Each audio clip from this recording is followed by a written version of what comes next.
ಇಡೀ ವಿಶ್ವವೇ ಭಾರತದ ಕಡೆಗೆ ಬಹಳ ಕುತೂಹಲದಿಂದ ನೋಡ್ತಾ ಇದ್ದಂತಹ ದಿನ ಅಂದ್ರೆ ಅದು ಇವತ್ತೇನೆ. ಯಾಕಂದ್ರೆ ಭಾರತದ ಅಧಿಕಾರದ ಚುಕ್ಕಾಣಿಯನ್ನ ಮತ್ತೆ ಹಿಡಿಯೋರು ಯಾರು ಅಂತ ಜಗತ್ತಿನ ಘಟಾನುಘಟಿ ರಾಷ್ಟ್ರಗಳ ನಾಯಕರು ಕೂಡ ಬಹಳ ಕುತೂಹಲದಿಂದ ಎದುರು ನೋಡ್ತಾ ಇದ್ರು. ಆ ಕುತೂಹಲಕ್ಕೆ ಇಂದು ತೆರೆ ಬಿದ್ದಿದೆ. ಕಾಂಗ್ರೆಸ್ ಆಗಲಿ ಬಿಜೆಪಿ ಆಗಲಿ ಯಾವುದೇ ಪಕ್ಷ ಕೂಡ ಮ್ಯಾಜಿಕ್ ನಂಬರ್ ಅನ್ನ ತಲುಪೋದಿಕ್ಕೆ ವೈಯಕ್ತಿಕವಾಗಿ ಅಂದ್ರೆ ಒಂದು ಪಕ್ಷವಾಗಿ ತಲುಪೋದಿಕ್ಕೆ ಸಾಧ್ಯ ಆಗಲಿಲ್ಲ. ಹೀಗಾಗಿ ಕೇಂದ್ರದಲ್ಲಿ ಸರ್ಕಾರ ರಚನೆ ಮಾಡುವಂಥದ್ದು ಸಮ್ಮಿಶ್ರ ಸ್ವರೂಪದಲ್ಲಿ ಇರುತ್ತೆ ಅನ್ನುವಂಥದ್ದು ಸ್ಪಷ್ಟವಾಗಿದೆ. ಅದರ ಬಗ್ಗೆ ಒಂದು ವರದಿಯನ್ನು ನಿಮಗೆ ತೋರಿಸ್ತೀನಿ.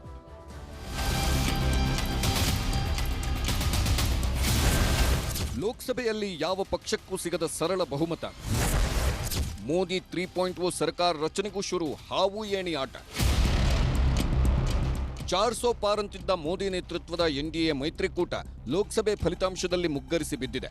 2019ರ ಲೋಕಸಭೆ ಚುನಾವಣೆಯಲ್ಲಿ 300ರ ಗಡಿ ದಾಟಿದ್ದ ಬಿಜೆಪಿ ಪಕ್ಷ ಈ ಸಲ ಸರಳ ಬಹುಮತ 272 ಸೀಟನ್ನು ಪಡೆಯೋಕ್ಕಾಗಿಲ್ಲ. ಈಗ ನರೇಂದ್ರ ಮೋದಿ ಅವರ ಹ್ಯಾಟ್ರಿಕ್ ಪ್ರಧಾನಮಂತ್ರಿ ಕನಸಿಗೂ ಅಡ್ಡಿ ಆತಂಕಗಳು ಎದುರಾಗಿವೆ. ಮೋದಿ 3.0 ಸರ್ಕಾರ ರಚನೆಗೂ ಹಾವು ಏಣಿಯಾಟ ಶುರುವಾಗಿದೆ. ದೇಶದಲ್ಲಿ 2019ರಲ್ಲಿ ಬಿಜೆಪಿ 303 ಸೀಟುಗಳನ್ನು ಗೆದ್ದು ಸ್ಪಷ್ಟ ಬಹುಮತ ಪಡೆದಿದ್ದ ಬಿಜೆಪಿ ಸರಳ ಬಹುಮತವನ್ನೂ ಪಡೆದಿಲ್ಲ. ಆ ಮಟ್ಟಿಗೆ ಬಿಜೆಪಿ ಸಂಸದರು ಸೋಲು ಕಂಡಿದ್ದಾರೆ. ಬರೀ ಬಿಜೆಪಿಯಷ್ಟೇ ಅಲ್ಲ, ಬಿಜೆಪಿ ನೇತೃತ್ವದ ಎನ್ಡಿಎ ಮಿತ್ರ ಪಕ್ಷಗಳಿಗೂ ಹೀನಾಯ ಸೋಲಾಗಿದೆ. ಅಚ್ಚರಿ ಅನ್ನೋ ಹಾಗೆ 2019ರಲ್ಲಿ ನೆಲಕಚ್ಚಿದ್ದ ಕಾಂಗ್ರೆಸ್ ಪಕ್ಷ ಈ ಸಲ ಅಡ್ರೆಸ್ಗೆ ಇಲ್ಲದಂತೆ ಹೋಗುತ್ತೆ ಅಂತಿದ್ರು ಬಿಜೆಪಿ ನಾಯಕರು. ಆದರೆ ಈ ಲೋಕಸಭೆ ಚುನಾವಣೆಯಲ್ಲಿ ಕಾಂಗ್ರೆಸ್ ಪಕ್ಷ ಅಭೂತಪೂರ್ವ ಮೇಲುಗೈ ಸಾಧಿಸಿದೆ. ಕಾಂಗ್ರೆಸ್ ಅಷ್ಟೇ ಅಲ್ಲ, ಇಂಡಿ ಕೂಟದಲ್ಲಿರೋ ಪಕ್ಷಗಳಿಗೂ ಮತದಾರರು ಬಂಪರ್ ಬಹುಮಾನ ಕೊಟ್ಟಿದ್ದಾರೆ. ನಿತೀಶ್ ಚಂದ್ರಬಾಬು ಬೆಂಬಲ ಕೊಟ್ಟವರಿಗೆ ಅಧಿಕಾರ. ಗೆಳೆತನದ ಹೆಸರಲ್ಲಿ ಚೌಕಾಸಿ ಚದುರಂಗದಾಟನೂ ಶುರು. ಲೋಕಸಭೆ ಚುನಾವಣೆಗೂ ಮುನ್ನ ಮೋದಿ ನೇತೃತ್ವದ ಎನ್ಡಿಎ ಮೈತ್ರಿಕೂಟಕ್ಕೆ ಚಂದ್ರಬಾಬು ನಾಯ್ಡು ಸೇರ್ಕೊಂಡ್ರು. ಬಿಜೆಪಿ ಜೊತೆಗೆ ಇರ್ತೀನಿ ಅಂತ ಚಂದ್ರಬಾಬು ನಾಯ್ಡು ಶಪಥಾನು ಮಾಡಿದ್ರು. ನಾಯ್ಡು ಜೊತೆಗೆ ಜನಸೇನಾ ಪಕ್ಷದ ಪವನ್ ಕಲ್ಯಾಣ್ ಕೂಡ ಮೋದಿ ಗೆಳೆತನ ಮಾಡಿಕೊಂಡ್ರು. ಇನ್ನೊಂದು ಕಡೆ ಬಿಹಾರದಲ್ಲಿ ಮೊನ್ನೆ ಕಾಂಗ್ರೆಸ್ಗೆ ಕೈಕೊಟ್ಟು ಇಂಡಿ ಕೂಟ ಬಿಟ್ಟ ನಿತೀಶ್ ಕುಮಾರ್ ಪ್ರಧಾನಿ ಮೋದಿಗೆ ಜೈಕಾರ ಹಾಕಿ ಎನ್ಡಿಎ ಕೂಟ ಸೇರಿದ್ರು. ಈಗ ನಿತೀಶ್ ಕುಮಾರ್ ಮತ್ತು ಚಂದ್ರಬಾಬು ನಾಯ್ಡುಗೆ ಕಾಂಗ್ರೆಸ್ ನಾಯಕರು ಗಾಳ ಹಾಕಿದ್ದಾರೆ. ಬಿಹಾರ ಮುಖ್ಯಮಂತ್ರಿ ನಿತೀಶ್ ಕುಮಾರ್ ಚಂದ್ರಬಾಬು ನಾಯ್ಡುಗೆ ಎನ್ಸಿಪಿ ನಾಯಕ ಶರದ್ ಪವಾರ್ ಗಾಳ ಹಾಕಿದ್ದಾರೆ. ಇಂಡಿ ಕೂಟ ಸೇರಲು ನಿತೀಶ್ ಕುಮಾರ್ ನಾಯ್ಡುಗೆ ಶರದ್ ಪವಾರ್ ಖುದ್ದು ಆಹ್ವಾನ ಕೊಡುತ್ತಿದ್ದಾರೆ. ಹಳೆ ಗೆಳೆತನಕ್ಕೆ ಬೆಲೆ ಕೊಟ್ಟು ಬನ್ನಿ ಅಂತ ಶರದ್ ಪವಾರ್ ಗೆಳೆತನ ಅನ್ನೋ ಅಸ್ತ್ರ ಪ್ರಯೋಗಿಸಿದ್ದಾರೆ. ಜೊತೆಗೆ ಇಂಡಿ ಕೂಟ ಸರ್ಕಾರ ರಚನೆಗೆ ಸಹಾಯ ಮಾಡಿದ್ರೆ ಉನ್ನತ ಸ್ಥಾನದ ಆಫರ್ ಕೊಟ್ಟಿದೆ ಇಂಡಿ ಕೂಟ. ಬಿಜೆಪಿಯವರು ಸುಮ್ಮನಾಗಿಲ್ಲ. ಬಿಜೆಪಿಯಿಂದಲೂ ನಿತೀಶ್ ಚಂದ್ರಬಾಬು ನಾಯ್ಡುಗೆ ಫೋನ್ ಕಾಲ್ಗಳು ಹೋಗ್ತಿದೆ. ನೀವು ಕಷ್ಟದಲ್ಲಿದ್ದಾಗ ನಿಮ್ಮ ಬೆನ್ನಿಗೆ ನಿಂತ ಬಿಜೆಪಿಯ ಗೆಳೆತನಕ್ಕೆ ಬೆಲೆ ಕೊಡಿ, ಗೆಳೆತನ ಬಿಟ್ಟು ಹೋಗಬೇಡಿ. ಮೋದಿ 3.0 ಸರ್ಕಾರದ ಭಾಗಿದಾರರಾಗಲು ನಮ್ಮ ಜೊತೆ ಕೈಜೋಡಿಸಿ ಅಂತ ಬಿಜೆಪಿ ಆಹ್ವಾನಿಸಿದೆ. ಗೆಳೆತನದ ಹೆಸರಲ್ಲಿ ಜೆಡಿಯು ಟಿಡಿಪಿ ಜೊತೆ ಎನ್ಡಿಎ ಇಂಡಿ ಕೂಟ ಚೌಕಾಸಿ ಶುರು ಮಾಡುತ್ತಿವೆ. ಈಗ ಯಾರಿಗೆ ಬೆಂಬಲಿಸೋದು ಅಂತ ನಿತೀಶ್ ಮತ್ತು ಚಂದ್ರಬಾಬು ನಾಯ್ಡು ರಹಸ್ಯವಾಗೇ ಫೋನ್ನಲ್ಲೇ ಚರ್ಚೆ ಮಾಡಿದ್ದಾರೆ. ಜೊತೆಗೆ 48 ಗಂಟೆಯಲ್ಲಿ ನಿರ್ಧಾರ ಹೇಳ್ತೀವಿ ಅಂತ ನಿತೀಶ್ ಮತ್ತು ನಾಯ್ಡು ಆಟ ಶುರು ಮಾಡಿದ್ದಾರೆ. ಪ್ರಮುಖವಾಗಿ ಎನ್ಡಿಎ ಸಂಚಾಲಕ ಹುದ್ದೆ, ಲೋಕಸಭೆ ಸ್ಪೀಕರ್ ಹುದ್ದೆ, ಪ್ರಭಾವಿ ಖಾತೆಗಳನ್ನು ಕೊಡೋದಾಗಿ ನಾಯ್ಡುಗೆ ಆಫರ್ ಹೋಗಿದೆ. ಪ್ರಭಾವಿ ಖಾತೆಗಳ ಜೊತೆ ಉಪಪ್ರಧಾನಿ ಪಟ್ಟಕ್ಕೆ ನಿತೀಶ್ ಕುಮಾರ್ ಡಿಮಾಂಡ್ ಮಾಡಿದ್ದಾರೆ ಅಂತ ಗೊತ್ತಾಗಿದೆ. ಜೊತೆಗೆ ಇಬ್ಬರು ನಾಯಕರು ಆಂಧ್ರ ಬಿಹಾರಕ್ಕೆ ವಿಶೇಷ ಆರ್ಥಿಕ ಪ್ಯಾಕೇಜ್ ಘೋಷಣೆ ಮಾಡಬೇಕಂತಾನು ಬೇಡಿಕೆ ಪಟ್ಟಿ ರೆಡಿ ಮಾಡಿದ್ದು, ಬೇಡಿಕೆ ಈಡೇರಿಸಿದವರ ಜೊತೆ ಹೋಗಲು ತಯಾರಿ ಮಾಡಿಕೊಳ್ಳುತ್ತಿದ್ದಾರೆ. ಬಿಜೆಪಿ ಗೆದ್ದಿದ್ದಲ್ಲಿ ಬಿದ್ದಿದ್ದು ಎಲ್ಲೆಲ್ಲಿ? ಬಿಜೆಪಿ ಪಕ್ಷ ಹಿಂದಿ ರಾಜ್ಯಗಳಲ್ಲಿ ಗೆದ್ದು ಬೀಗ್ತೀವಿ ಅನ್ನೋ ವಿಶ್ವಾಸವೇ ಮುಳುವಾಯಿತು. ಪ್ರಮುಖವಾಗಿ 5 ರಾಜ್ಯಗಳಲ್ಲಿ ಬಿಜೆಪಿ ನಿರೀಕ್ಷೆಗಳು ಹುಸಿಯಾಗಿದೆ. ಉತ್ತರ ಪ್ರದೇಶದಲ್ಲಿ ಬಿಜೆಪಿಯ ಎಲ್ಲ ನಿರೀಕ್ಷೆಗಳು ತಲೆಕೆಳಗಾಗಿ ಹೋಗಿದೆ. 2019ರಲ್ಲಿ 62 ಸ್ಥಾನದಲ್ಲಿದ್ದ ಬಿಜೆಪಿ ಇವತ್ತು ಉತ್ತರ ಪ್ರದೇಶದಲ್ಲಿ 36 ಸ್ಥಾನಕ್ಕೆ ಕುಸಿದಿದೆ. ಸಮಾಜವಾದಿ ಪಕ್ಷ 2019ರಲ್ಲಿ 5 ಸ್ಥಾನದಲ್ಲಿತ್ತು. ಈಗ 34 ಸ್ಥಾನಕ್ಕೆ ಹೋಗಿದೆ ಅಖಿಲೇಶ್ ಪಕ್ಷ. ಇನ್ನೂ 1 ಕ್ಷೇತ್ರದಲ್ಲಿದ್ದ ಕಾಂಗ್ರೆಸ್ ಈಗ 6 ಕಡೆ ಗೆಲುವು ಸಾಧಿಸಿದೆ. ಅಯೋಧ್ಯೆ ರಾಮ ಮಂದಿರ ಇರುವ ಫೈಜಾಬಾದ್ ಲೋಕಸಭಾ ಕ್ಷೇತ್ರದಲ್ಲೂ ಬಿಜೆಪಿ ಸೋತಿದ್ದು ಸಮಾಜವಾದಿ ಗೆದ್ದಿದೆ. ರಾಜಸ್ಥಾನದಲ್ಲಿ 2019ರಲ್ಲಿ 24 ಕ್ಷೇತ್ರ ಗೆದ್ದಿತ್ತು ಬಿಜೆಪಿ. ಈಗ 14 ಕ್ಷೇತ್ರಕ್ಕೆ ಬಂದು ನಿಂತಿದೆ. 2019ರಲ್ಲಿ ಒಂದೇ ಒಂದು ಸ್ಥಾನವೂ ಗೆಲ್ಲದ ಕಾಂಗ್ರೆಸ್ ರಾಜಸ್ಥಾನದಲ್ಲಿ 8 ಸೀಟು ಗೆದ್ದು ಬೀಗಿದೆ. ಸಿಪಿಎಂಗೆ 1, ಆರ್ಎಲ್ಪಿ ಪಕ್ಷಕ್ಕೆ 1 ಸ್ಥಾನ ರಾಜಸ್ಥಾನದಲ್ಲಿ ಸಿಕ್ಕಿದೆ. ಮಹಾರಾಷ್ಟ್ರದ 2 ದೈತ್ಯ ಪಕ್ಷಗಳನ್ನು ಇಬ್ಬಾಗ ಮಾಡಿದ ಅಪಕೀರ್ತಿಗೆ ಸಿಲುಕಿದ ಬಿಜೆಪಿಗೆ ದೊಡ್ಡ ಹೊಡೆತ ಬಿದ್ದಿದೆ. 2019ರಲ್ಲಿ ಬಿಜೆಪಿ ಶಿವಸೇನೆಗೆ 41 ಕ್ಷೇತ್ರಗಳಲ್ಲಿ ಗೆಲುವು. ಈಗ ಎನ್ಡಿಎ ಮೈತ್ರಿಕೂಟ 18ಕ್ಕೆ ಕುಸಿದಿದೆ. 2019ರಲ್ಲಿ 23 ಕ್ಷೇತ್ರ ಗೆದ್ದಿದ್ದ ಬಿಜೆಪಿ ಇವತ್ತು 10 ಕ್ಷೇತ್ರಗಳಲ್ಲಷ್ಟೇ ಗೆದ್ದಿದೆ. ಬಿಜೆಪಿ ಬೆಂಬಲಿತ ಶಿಂಧೆ ಶಿವಸೇನೆಗೆ 6 ಕಡೆ ಗೆಲುವು ಸಿಕ್ಕಿದ್ರೆ ಬಿಜೆಪಿ ಬೆಂಬಲಿತ ಅಜಿತ್ ಬಣದ ಎನ್ಸಿಪಿಗೆ 1 ಸ್ಥಾನ ಸಿಕ್ಕಿದೆ. ಇಂಡಿ ಕೂಟದ ಶಕ್ತಿ 2019ರಲ್ಲಿ 7 ಕ್ಷೇತ್ರ, ಈಗ 30ಕ್ಕೆ ಏರಿಕೆಯಾಗಿದೆ. ಕಾಂಗ್ರೆಸ್ 13, ಶರದ್ ಎನ್ಸಿಪಿ 7, ಉದ್ಧವ್ ಶಿವಸೇನೆ ಬಣ 10 ಕ್ಷೇತ್ರದಲ್ಲಿ ಗೆದ್ದಿದೆ. ದಕ್ಷಿಣ ಭಾರತದಲ್ಲಿ ಬಿಜೆಪಿ ಭದ್ರಕೋಟೆ ಕರ್ನಾಟಕದಲ್ಲೂ ಬಿಜೆಪಿಗೆ ಹಿನ್ನಡೆಯಾಗಿದೆ. 2019ರಲ್ಲಿ 25 ಸ್ಥಾನ ಗೆದ್ದಿದ್ದ ಬಿಜೆಪಿ ಈಗ 17ಕ್ಕೆ ಇಳಿದಿದೆ. ಮಿತ್ರ ಪಕ್ಷ ಜೆಡಿಎಸ್ ಶಕ್ತಿ ಈಗ 2ಕ್ಕೆ ಏರಿಕೆಯಾಗಿದೆ. ಇನ್ನು ಬರೀ 1 ಸ್ಥಾನದಲ್ಲಿದ್ದ ಕಾಂಗ್ರೆಸ್ ಶಕ್ತಿ 9 ಕ್ಷೇತ್ರಗಳನ್ನು ಗೆಲ್ಲುವ ಮೂಲಕ ಒಂದಷ್ಟು ಸಾಧನೆ ಮಾಡಿಕೊಂಡಿದೆ. ಪಶ್ಚಿಮ ಬಂಗಾಳದಲ್ಲಿ 18ರಲ್ಲಿದ್ದ ಬಿಜೆಪಿ 12ಕ್ಕೆ ಇಳಿಕೆಯಾಗಿದೆ. ಇದಿಷ್ಟೇ ಅಲ್ಲ, ಹರಿಯಾಣದಲ್ಲಿ 10 ಕ್ಷೇತ್ರದಲ್ಲಿದ್ದ ಬಿಜೆಪಿ 5ಕ್ಕೆ ಕುಸಿದಿದೆ. ಗುಜರಾತ್ನಲ್ಲಿ ಬಿಜೆಪಿ 26 ಕ್ಷೇತ್ರದಿಂದ 25ಕ್ಕೆ ಬಂದಿದ್ದು ಬನಸ್ಕಾಂತ ಕ್ಷೇತ್ರ ಕಾಂಗ್ರೆಸ್ ಪಾಲಾಗಿದೆ. ಇದು ಬಿಜೆಪಿಗೆ ಮೈನಸ್ ಅಂಶಗಳಾದ್ರೆ ಬಿಜೆಪಿ ನಿರೀಕ್ಷೆಗೂ ಮೀರಿ ಅನೇಕ ರಾಜ್ಯಗಳಲ್ಲಿ ಭರ್ಜರಿ ಗೆಲುವನ್ನು ಸಾಧಿಸಿದೆ. ಆಂಧ್ರ ಪ್ರದೇಶದಲ್ಲಿ ಮೊದಲ ಸಲ ಬಿಜೆಪಿ 4 ಕ್ಷೇತ್ರ ಗೆದ್ದು ಖಾತೆ ಓಪನ್ ಮಾಡಿದೆ. ತೆಲಂಗಾಣದಲ್ಲಿ ಕಳೆದ ಸಲ 4 ಕ್ಷೇತ್ರ ಗೆದ್ದಿದ್ದ ಬಿಜೆಪಿ ಈ ಸಲ 8 ಸ್ಥಾನಕ್ಕೆ ಏರಿಕೆಯಾಗಿದೆ. ಇತಿಹಾಸದಲ್ಲೇ ಫಸ್ಟ್ ಟೈಮ್ ಕೇರಳದಲ್ಲಿ ಬಿಜೆಪಿ ಖಾತೆ ತೆರೆದಿದ್ದು ತ್ರಿಶೂರ್ ಕ್ಷೇತ್ರದಲ್ಲಿ ನಟ ಸುರೇಶ್ ಗೋಪಿ ಬಿಜೆಪಿಗೆ ಗೆಲುವು ತಂದು ಕೊಟ್ಟಿದ್ದಾರೆ.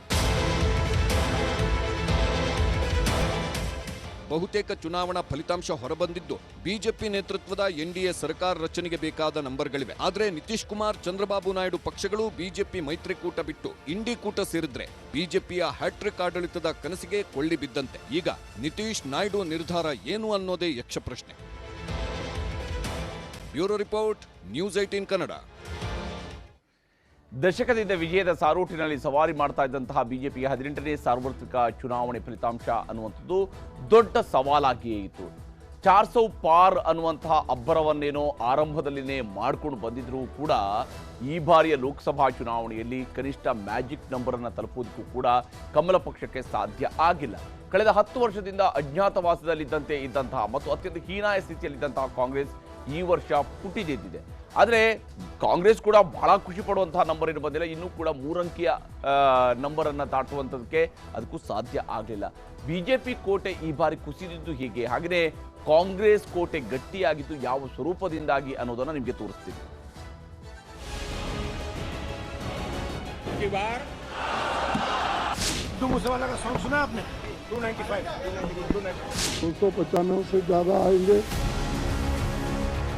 ಹಿಂದೂ ಹೃದಯ ಸಾಮ್ರಾಟನಾಗಿ ಗುಜರಾತ್ ಗದ್ದುಗೆ ಏರಿದ ಮೋದಿ ವಿಕಾಸ ಪುರುಷನಾಗಿ ಮರುಜನ್ಮ ಪಡೆದ್ರು. ಇದೇ ಇಮೇಜ್ ಜೊತೆ ದಿಲ್ಲಿ ತಲುಪಿದ ಮೋದಿ ಹಾದಿಗೆ ಮೆಟ್ಟಿಲಾಗಿತ್ತು ಯುಪಿಎ ವಿರುದ್ಧದ ಸಾಲು ಸಾಲು ಹಗರಣಗಳು. ಮುಂದೆ 2019ರಲ್ಲೂ ಪುಲ್ವಾಮಾದಂತಹ ವಿಚಾರಗಳು ನಿರ್ಣಾಯಕ ನಾಯಕತ್ವಕ್ಕೆ ಮತ್ತೊಮ್ಮೆ ಜೈ ಎಂದವು. ಆದ್ರೆ 400 ಪಾರ್ ಎಂದ ಮೋದಿಯ ಎಲ್ಲಾ ಮಾತುಗಳನ್ನು ದೇಶದ ಮತದಾರ ಈ ಸಲ ಕೇಳಿಲ್ಲ. ನಿರೀಕ್ಷೆಗೂ ಮೀರಿ ಮೋದಿ ಲೆಕ್ಕ ತಲೆಕೆಳಗಾಗಿದೆ. ಅಮಿತ್ ಶಾ ಸೂತ್ರವಿದ್ದ ಪಟ ಇಂಡಿಯಾ ಬಿರುಗಾಳಿ ಮುಂದೆ ಹಾರಲಾಗಿಲ್ಲ.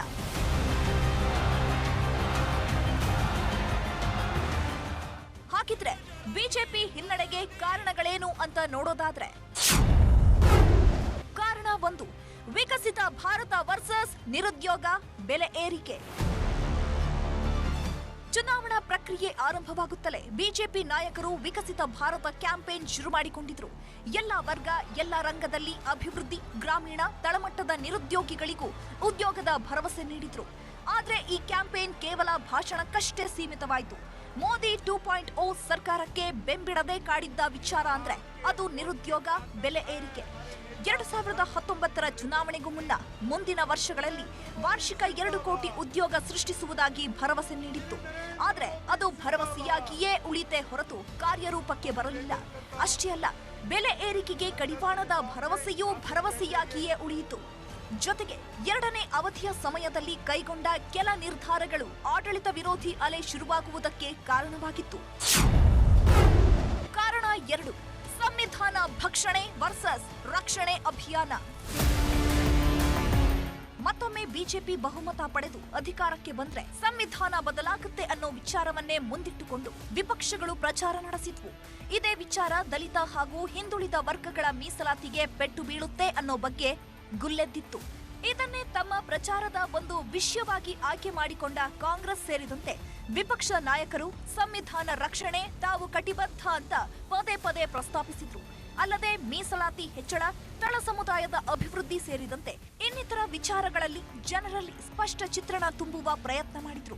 ಇದರ ಜೊತೆಗೆ ಪ್ರಧಾನಿ ಮೋದಿ ತಮ್ಮ ಭಾಷಣದಲ್ಲಿ ಪ್ರಸ್ತಾಪಿಸುತ್ತಿದ್ದ ಮುಸ್ಲಿಂ ಧರ್ಮಾಧಾರಿತ ಮೀಸಲಾತಿ ವಿಚಾರವನ್ನ ತಮ್ಮ ಅಸ್ತ್ರವಾಗಿ ಮಾಡಿಕೊಂಡ್ರು. ಕಾರಣ 3, ಹಿಂದುತ್ವ ವರ್ಸಸ್ ಜಾತ್ಯತೀತತೆ. ಬಿಜೆಪಿಯ ಅಜೆಂಡಾದಲ್ಲಿ ಹಿಂದುತ್ವ ಮೇರು ಸ್ಥಾನದಲ್ಲಿ ನಿಲ್ಲುತ್ತೆ. ಈ ನಿಟ್ಟಿನಲ್ಲಿ ರಾಮ ಮಂದಿರ ವಿಚಾರ ಅಖಾಡದಲ್ಲಿ ಹೆಚ್ಚು ಸದ್ದು ಮಾಡಿತ್ತು. ಸುದೀರ್ಘ ಕಾನೂನು ಹೋರಾಟದ ಬಳಿಕ ರಾಮ ಮಂದಿರಕ್ಕೆ ಶಂಕುಸ್ಥಾಪನೆ ಮಾಡಿ ಉದ್ಘಾಟನೆಯೂ ಆಯಿತು. ಅಲ್ಲದೆ ಪ್ರಚಾರಕ್ಕೆ ಬಳಕೆಯೂ ಆಯಿತು. ಆದ್ರೆ ಎಲೆಕ್ಷನ್ನಲ್ಲಿ ಮತ ತಂದುಕೊಡೋದ್ರಲ್ಲೂ ಇದು ವಿಫಲವಾಯಿತು. ಹೀಗಾಗಿಯೇ ಉತ್ತರ ಪ್ರದೇಶ, ಮಹಾರಾಷ್ಟ್ರ ಸೇರಿದಂತೆ ಹಿಂದಿ ಬೆಲ್ಟ್ ರಾಜ್ಯಗಳಲ್ಲಿ ಬಿಜೆಪಿ ಮೇಲೆ ವಿಶ್ವಾಸ ತೋರಿಸಿಲ್ಲ ಜನ. ಇದಕ್ಕೆ ಸ್ಪಷ್ಟ ಉದಾಹರಣೆ ಎಂಬಂತೆ ರಾಮ ಜನ್ಮಭೂಮಿಯ ಕೇಂದ್ರ ಬಿಂದುವಾದ ಫೈಜಾಬಾದ್ ಕ್ಷೇತ್ರದಲ್ಲೂ ಬಿಜೆಪಿಯನ್ನ ಸಾರಸಗಟಾಗಿ ಅಲ್ಲಿನ ಜನ ತಿರಸ್ಕರಿಸಿದ್ದು ಸಮಾಜವಾದಿ ಅಭ್ಯರ್ಥಿಯ ಕೈ ಹಿಡಿದಿದ್ದಾರೆ. ಇದು ಉತ್ತರ ಪ್ರದೇಶ ಮಾತ್ರವಲ್ಲದೆ ಹಲವು ರಾಜ್ಯಗಳಲ್ಲಿ ಇದರ ಎಫೆಕ್ಟ್ ಆಗಿದೆ. ಕಾರಣ 4, ಮೋದಿ ಮುಖ ವರ್ಸಸ್ ಹಿರಿಯರ ಕಡೆಗಣನೆ. ಸತತ 2 ಸಾರ್ವತ್ರಿಕ ಚುನಾವಣೆ ಗೆಲುವಿನ ಉತ್ಸಾಹದಲ್ಲಿದ್ದ ಬಿಜೆಪಿ ನಾಯಕರಿಗೆ 3ನೇ ಸಾರ್ವತ್ರಿಕ ಚುನಾವಣೆ ಅಷ್ಟೇನು ಸುಲಭವಾಗಿರಲಿಲ್ಲ. ಇದು ಮೊದಲ 2 ಹಂತಗಳ ಮತದಾನ ಮುಗಿದಾಗಲೇ ಕನ್ಫರ್ಮ್ ಕೂಡ ಆಗಿತ್ತು. ಕೇವಲ ನರೇಂದ್ರ ಮೋದಿ ಮುಖದ ಮೇಲಷ್ಟೇ ನಾಯಕರು ಮತ ಕೇಳಿದ್ದು ತುಸು ಅತಿರೇಕ ಎನಿಸುವಂತಿತ್ತು. ಇದರ ಜೊತೆ ಹಿರಿಯರು ಹಾಗೂ ಹಾಲಿ ಸಂಸದರನ್ನ ಕಡೆಗಣಿಸಿದ್ದು ಕಾರಣ ಅಂದ್ರೆ ತಪ್ಪಲ್ಲ. ಈ ಪ್ರಯೋಗ ಮಧ್ಯಪ್ರದೇಶದಲ್ಲಿ ವರ್ಕೌಟ್ ಆದ್ರೂ ಕೂಡ ವಸುಂಧರಾ ರಾಜೆಯನ್ನ ಕಡೆಗಣಿಸಿದ್ದ ದೊಡ್ಡ ರಾಜ್ಯ ರಾಜಸ್ಥಾನದಂತಹ ರಾಜ್ಯದಲ್ಲಿ ಇದಕ್ಕೆ ತಕ್ಕ ಬೆಲೆ ತರುವಂತಾಗಿದೆ. ಕಾರಣ 5, ತಾಳ ತಪ್ಪಿದ ಉತ್ತರ, ದಕ್ಷಿಣ ಲೆಕ್ಕ. ಇನ್ನು ಕೇಸರಿ ಪಡೆ ಲೆಕ್ಕಾಚಾರ ಉಲ್ಟಾ ಹೊಡೆಯಲು ಹಿಂದಿ ಬೆಲ್ಟ್ ಹಾಗೂ ಅತಿದೊಡ್ಡ ರಾಜ್ಯಗಳಾದ ಉತ್ತರ ಪ್ರದೇಶ, ರಾಜಸ್ಥಾನ, ಮಹಾರಾಷ್ಟ್ರದಂತಹ ರಾಜ್ಯಗಳಲ್ಲಿ ಜನ ಬಿಜೆಪಿಯನ್ನ ತಿರಸ್ಕರಿಸಿದ್ದಾರೆ. ಇತ್ತ ದಕ್ಷಿಣ ರಾಜ್ಯಗಳಲ್ಲಾದ ಕರ್ನಾಟಕ, ಕೇರಳ, ತಮಿಳುನಾಡಿನ ಮೇಲೆ ಅತಿಯಾದ ವಿಶ್ವಾಸ ಇಟ್ಟಿದ್ದು ಕೂಡ ಒಂದು ಹಿನ್ನಡೆಯೇ. ಈ ಮಧ್ಯೆ 2024ರ ಚುನಾವಣೆ ಸಂಪೂರ್ಣ ಅಲೆರಹಿತವಾಗಿತ್ತು. 2014ರಲ್ಲಿ ಕಪ್ಪು ಹಣ, ಭ್ರಷ್ಟಾಚಾರ, 2019ರಲ್ಲಿ ಪುಲ್ವಾಮಾ ದಾಳಿಯಂತಹ ಘಟನೆಗಳು ಬಿಜೆಪಿಗೆ ಸುಲಭವಾಗಿ ಮತ ತಂದುಕೊಟ್ಟಿದ್ದವು. ಆದ್ರೆ ಈ ವರ್ಷ ಅಂತಹ ಯಾವುದೇ ರೀತಿಯ ಅಲೆ ಇಲ್ಲದೆ ಮತ ಖೋತ ಆಗಲು ಕಾರಣವಾಗಿದೆ. ಫಿನಿಕ್ಸ್ನಂತೆ ಪುಟಿದೆದ್ದ ಕಾಂಗ್ರೆಸ್, ಕೈಗೆ ವರವಾದ ಗ್ಯಾರಂಟಿ, ಜೋಡೋ ಯಾತ್ರೆ. ಇನ್ನು ಸ್ವತಂತ್ರವಾಗಿ ಆಗಲಿ ಕೇವಲ ಮಿತ್ರ ಪಕ್ಷದ ಜೊತೆಯಾಗಲಿ ಸೇರಿ ಸರ್ಕಾರ ರಚಿಸೋ ಸಾಮರ್ಥ್ಯ ಕಾಂಗ್ರೆಸ್ಗೆ ಇಲ್ಲದಿದ್ರೂ ಈ ಚುನಾವಣೆಯಲ್ಲಿ ಪಕ್ಷದ ಹಾಗೂ ನಾಯಕತ್ವದ ಸಾಧನೆ ಮಾತ್ರ ಮೆಚ್ಚುವಂತದ್ದು. 2019ರಲ್ಲಿ ಕೇವಲ 52 ಸ್ಥಾನ ಗೆದ್ದು ಹೀನಾಯ ಸ್ಥಿತಿಯಲ್ಲಿದ್ದ ಕಾಂಗ್ರೆಸ್ ಈ ಬಾರಿ ದುಪ್ಪಟ್ಟು ಸ್ಥಾನ ಗಳಿಸಿದೆ. ಇದರ ಹಿಂದೆ ಕರ್ನಾಟಕ ಮಾಡೆಲ್ ಗ್ಯಾರಂಟಿ ಹಾಗೂ ರಾಹುಲ್ ಗಾಂಧಿಯ ಶ್ರಮ ತುಸು ಹೆಚ್ಚೇ ಇದೆ.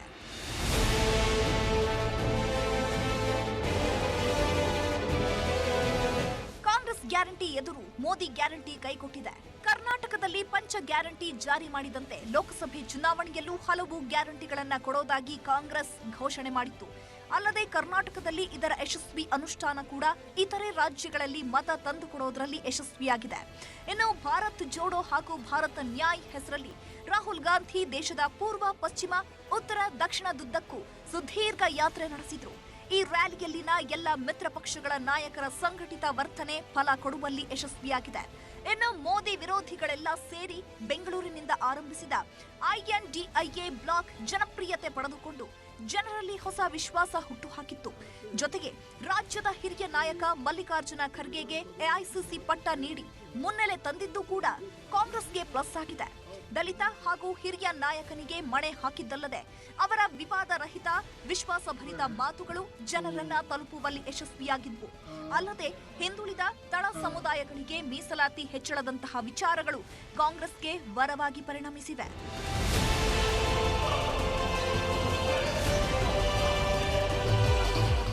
ಒಟ್ಟಾರೆ 2024 2024ರ ಸಾರ್ವತ್ರಿಕ ಚುನಾವಣೆ ಕಾಂಗ್ರೆಸ್ ಬಿಜೆಪಿ ನಾಯಕರಿಗೆ 7 ಬೀಳಿನ ಪಾಠ ಕಲಿಸಿದೆ ಅಂದ್ರೆ ತಪ್ಪಾಗಲ್ಲ. Bureau report, news 18. ಇನ್ನು ಚುನಾವಣಾ ಫಲಿತಾಂಶ ಹೊರ ಬೀಳ್ತಾ ಇದ್ದಂತೆ ಕಾಂಗ್ರೆಸ್ ಕೂಡ ಹೊಸ ಜೋಶ್ನಲ್ಲಿತ್ತು. ಅದೇ ಜೋಶ್ನಲ್ಲಿದೆ ಸುದ್ದಿಗೋಷ್ಠಿಯನ್ನು ನಡೆಸಿದಂತಹ ರಾಹುಲ್ ಗಾಂಧಿ ಮತ್ತೆ ಐಟಿ, ಇಡಿ, ಸಿಬಿಐ ಅನ್ನುವಂತಹ ವಿಚಾರಗಳನ್ನೇ ಮುಂದಿಟ್ಟುಕೊಂಡು ಬಿಜೆಪಿಯ ವಿರುದ್ಧ ಮುಗಿಬಿದ್ರು. ಹಾಗೆ ಮಲ್ಲಿಕಾರ್ಜುನ ಖರ್ಗೆ ಅವರು ಕೂಡ ಇಂಡಿಯಾ ಕೂಟ ಸರ್ಕಾರ ರಚಿಸುವ ವಿಚಾರವನ್ನ ರಹಸ್ಯವಾಗಿಯೇ ಇಟ್ಟುಕೊಂಡಿದ್ದಾರೆ. चुनाव हम बीजेपी एक राजनीतिक दल, हिंदुस्तान के इंस्टीट्यूशंस, हिंदुस्तान का जो पूरा गवर्नेंस का स्ट्रक्चर है, इंटेलिजेंस एजेंसीज, सीबीआई, ईडी, ये सब आधी जुडिशरी, इन सब के खिलाफ हम लड़े थे, क्योंकि इन सब संस्थाओं को, इन सब इंस्टीट्यूशंस को नरेंद्र मोदी जी ने और अमित शाह जी ने कैप्चर करा, धमकाया, डराया. चुनाव के रिजल्ट आए हैं, ये मैं तो पहले कहूंगा, ये जो रिजल्ट है जनता की रिजल्ट है और ये जनता की जीत है और लोकतंत्र की जीत है. अब ये स्पष्ट हो गया है कि ये मैंडेट मोदी जी के खिलाफ गया है. ये उनकी राजनीतिक और नैतिक हार है. जो व्यक्ति बार बार अपने नाम से ही हर जगह वोट मांगते थे, उनकी ये बहुत बड़ी हार है. ಲೋಕಸಭೆ ಫಲಿತಾಂಶದ ನಂತರ ಭಾರತೀಯ ಜನತಾ ಪಕ್ಷದವರು ಮತ್ತೊಮ್ಮೆ ಸರ್ಕಾರವನ್ನ, ಕೇಂದ್ರದಲ್ಲಿ ಸರ್ಕಾರವನ್ನ ರಚಿಸುವಂತಹ ಖುಷಿಯಲ್ಲಿದ್ದಾರೆ. ಯಾಕಂದ್ರೆ ಹ್ಯಾಟ್ರಿಕ್ ಸಾಧನೆಯನ್ನ ನೇರವಾಗಿ ಒಂದು ಪಕ್ಷವಾಗಿ ಬಹುಮತವನ್ನು ಸಾಧಿಸೋದಕ್ಕೆ ಸಾಧ್ಯ ಆಗದೇ ಇದ್ರೂ ಕೂಡ NDA ಮೈತ್ರಿಕೂಟದ ಸ್ವರೂಪದಲ್ಲಿ ನಾವು ಹ್ಯಾಟ್ರಿಕ್ ವಿಜಯವನ್ನು ದಾಖಲಿಸಿಕೊಂಡಿದ್ದೀವಿ ಅನ್ನುವಂತಹ ವಿಶ್ವಾಸದ ಮಾತುಗಳನ್ನು ಪ್ರಧಾನಮಂತ್ರಿ ನರೇಂದ್ರ ಮೋದಿ ಅವರು ಹೇಳಿದ್ದಾರೆ. ಅಷ್ಟೇ ಅಲ್ಲದೆ 1962ರ ನಂತರ ಇದು ಮೊದಲ ಸರ್ಕಾರ, 3ನೇ ಬಾರಿಗೆ ಗೆಲುವನ್ನು ದಾಖಲಿಸಿಕೊಳ್ಳೋದಕ್ಕೆ ಸತತ 2 ಬಾರಿಯ ನಂತರ 3ನೇ ಬಾರಿಗೆ ಅಧಿಕಾರಕ್ಕೆ ಬಂದಿರೋದು ಅನ್ನೋದರ ಮೂಲಕವಾಗಿ ತಾವು ಮತ್ತೊಮ್ಮೆ ಪ್ರಧಾನಮಂತ್ರಿ ಆಗುವಂತಹ ವಿಶ್ವಾಸವನ್ನು ವ್ಯಕ್ತಪಡಿಸಿದ್ದಾರೆ. ಜೊತೆಗೇನೆ 240 ಕ್ಷೇತ್ರಗಳಲ್ಲಿ ಬಿಜೆಪಿಯನ್ನು ಗೆಲ್ಲಿಸಿದ್ದಕ್ಕೂ ಕೂಡ ಪ್ರಧಾನಿ ಮೋದಿಯವರು ಕಾರ್ಯಕರ್ತರಿಗೆ ಮತ್ತು ಮತದಾರರಿಗೆ ಧನ್ಯವಾದವನ್ನು ಹೇಳಿದರು. भारत के चुनाव प्रोसेस, चुनाव के इस पूरे सिस्टम और चुनाव प्रक्रिया की क्रेडिबिलिटी पर हर भारतीय को गर्व है. इस स्केल पर चुनाव का, इस एफिशिएंसी के साथ चुनाव का दुनिया में कहीं कोई उदाहरण नहीं है. और मैं देशवासियों को कहूंगा, मैं इन्फ्लुएंसर्स को कहूंगा, मैं ओपिनियन मेकर्स को कहूंगा कि भारत की लोकतंत्र में ये चुनावी प्रक्रिया की ताकत है, एफिशिएंसी है. ये अपने आप में बहुत बड़ा गौरव का विषय है. भारत की पहचान को 4 चांद लगाने वाली बात है. और ऐसे जो भी लोग हैं जो दुनिया में अपनी बात पहुंचा सकते हैं, उन सबसे मैं आग्रह करूंगा कि भारत के लोकतंत्र के इस सामर्थ्य को विश्व के सामने बड़े गर्व के साथ हमें प्रस्तुत करना चाहिए. ಇನ್ನು ವಿಧಾನಸಭೆ ಚುನಾವಣೆ ವೇಳೆ ಕರ್ನಾಟಕದಲ್ಲಿ ಕಾಂಗ್ರೆಸ್ ಜಾರಿಗೆ ತಂದಿದ್ದಂತಹ ಗ್ಯಾರಂಟಿ ಯೋಜನೆಗಳು ಲೋಕಸಭೆ ಚುನಾವಣೆಯ ದಿಕ್ಕನ್ನು ಬದಲಿಸುತ್ತೆ ಅನ್ನುವಂಥದ್ದನ್ನು ಹೇಳಲಾಗ್ತಾ ಇತ್ತು. ಕಾಂಗ್ರೆಸ್ ಕೂಡ ಅದೇ ವಿಶ್ವಾಸದಲ್ಲಿತ್ತು, ದೊಡ್ಡ ಗೆಲುವನ್ನು ನಮಗೆ ತಂದುಕೊಡುತ್ತೆ ಅಂತ ಹೇಳಿ. ಆದರೆ ಇವತ್ತಿನ ಫಲಿತಾಂಶವನ್ನು ನೋಡಿದರೆ ಅವೆಲ್ಲವೂ ಕೂಡ ಸುಳ್ಳು ಅನ್ನುವಂಥದ್ದು ಕೂಡ ಸಾಬೀತಾಗಿದೆ. ಖುದ್ದು ಸಿಎಂ ಹಾಗೂ DCM ಬೆಂಬಲಿಗರೇ ಸೋಲಿನ ರುಚಿಯನ್ನು ಕಂಡಿದ್ದಾರೆ. ಅದರಲ್ಲೂ ಕೂಡ ತಮ್ಮ ಸ್ವಂತ ಕ್ಷೇತ್ರಗಳಲ್ಲಿನೇ ಅವರು ಸೋಲನ್ನು ಅನುಭವಿಸಿರುವಂಥದ್ದು. ಕರ್ನಾಟಕದಲ್ಲಿ ಯಾರ್ಯಾರು ಯಾವ್ಯಾವ ಸ್ವರೂಪದಲ್ಲಿ ಗೆಲುವನ್ನು ದಾಖಲಿಸಿಕೊಂಡಿದ್ದಾರೆ, ಯಾರೆಲ್ಲ ಸೋತಿದ್ದಾರೆ ಅನ್ನುವಂಥರ ವಿವರವನ್ನು ನಿಮಗೆ ಈ ವರದಿಯ ಮೂಲಕವಾಗಿ ತೋರಿಸ್ತೀನಿ.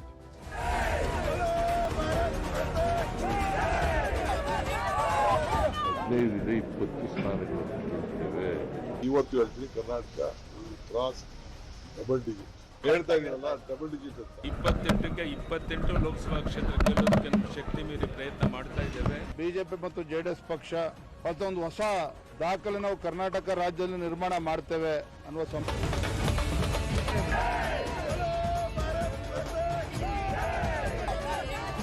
ಇತರೆ ರಾಜ್ಯಗಳಿಗೆ ಹೋಲಿಸಿಕೊಂಡ್ರೆ ಕರ್ನಾಟಕ ಲೋಕಸಭೆ ಚುನಾವಣೆ ತುಸು ಹೆಚ್ಚೇ ಕುತೂಹಲ ಮೂಡಿಸಿತ್ತು. ಜನರಿಗೆ ಉಚಿತ ಗ್ಯಾರಂಟಿ ಕೊಟ್ಟ ಜೋಶ್ನಲ್ಲಿತ್ತು ಕಾಂಗ್ರೆಸ್. ಆದ್ರೂ ಮೋದಿ ಗ್ಯಾರಂಟಿಗೆ ಮತ ಅಂದುಕೊಂಡಿತ್ತು ಕಮಲ ಪಡೆ. ಎರಡನ್ನೂ ಮೀರಿ ಎಕ್ಸ್ ಫ್ಯಾಕ್ಟರ್ ಆಗಿದ್ದು ಬಿಜೆಪಿ ಹಾಗೂ ಜೆಡಿಎಸ್ ಮೈತ್ರಿಯ ಕಾರಣಕ್ಕೆ ಪರಸ್ಪರ ಕೊಡುಕೊಳ್ಳುವಿಕೆ ಆಗಿ 19 ಸ್ಥಾನಗಳನ್ನ ಹೊಂದಿಸಿಕೊಂಡಿದೆ ಎನ್ಡಿಎ. ಪರಿಣಾಮ ಕಾಂಗ್ರೆಸ್ ಕೇವಲ 9 ಸ್ಥಾನಕ್ಕೆ ಸೀಮಿತ ಪಟ್ಕೊಳ್ಬೇಕಾಯಿತು. ಗ್ರಾಮಾಂತರದಲ್ಲಿ ಬಂಡೆ ಪುಡಿಗಟ್ಟಿದ ದೋಸ್ತಿ. ರಾಜ್ಯ ಮಾತ್ರವಲ್ಲದೆ ಇಡೀ ದೇಶದ ಗಮನ ಸೆಳೆದಿದ್ದ ಕ್ಷೇತ್ರ ಅಂದ್ರೆ ಅದು ಬೆಂಗಳೂರು ಗ್ರಾಮಾಂತರ ಲೋಕಸಭಾ ಕ್ಷೇತ್ರ. ಈ ಕ್ಷೇತ್ರ ಡಿಸಿಎಂ ಡಿಕೆಶಿಗೆ ಪ್ರತಿಷ್ಠೆಯಾಗಿದ್ರೆ ದೋಸ್ತಿಗಳಿಗೆ ಸೇಡು ತೀರಿಸಿಕೊಳ್ಳುವ ದಾಳವಾಗಿತ್ತು. ಡಿಕೆಶಿ ಸೋದರ ಡಿಕೆ ಸುರೇಶ್ ಎದುರು ಪ್ರತಿಷ್ಠಿತ ಜಯದೇವ ಆಸ್ಪತ್ರೆ ನಿರ್ದೇಶಕರಾಗಿದ್ದ ಡಾಕ್ಟರ್ ಸಿಎನ್ ಮಂಜುನಾಥ್ ಅವರನ್ನ ಕಣಕ್ಕಿಳಿಸುವ ಮೂಲಕ ಅಖಾಡವನ್ನ ರಂಗೇರುವಂತೆ ಮಾಡಿದ್ರು. ರಾಜಕೀಯ ಅನುಭವವಿಲ್ಲದಿದ್ರೂ ಅಖಾಡಕ್ಕಿಳಿದಿದ್ದ ಡಾಕ್ಟರ್ ಡಿಕೆ ಸುರೇಶ್ ಅವರನ್ನ ದಾಖಲೆ ಮತಗಳ ಅಂತರದಿಂದ ಸೋಲಿಸಿದ್ದಾರೆ.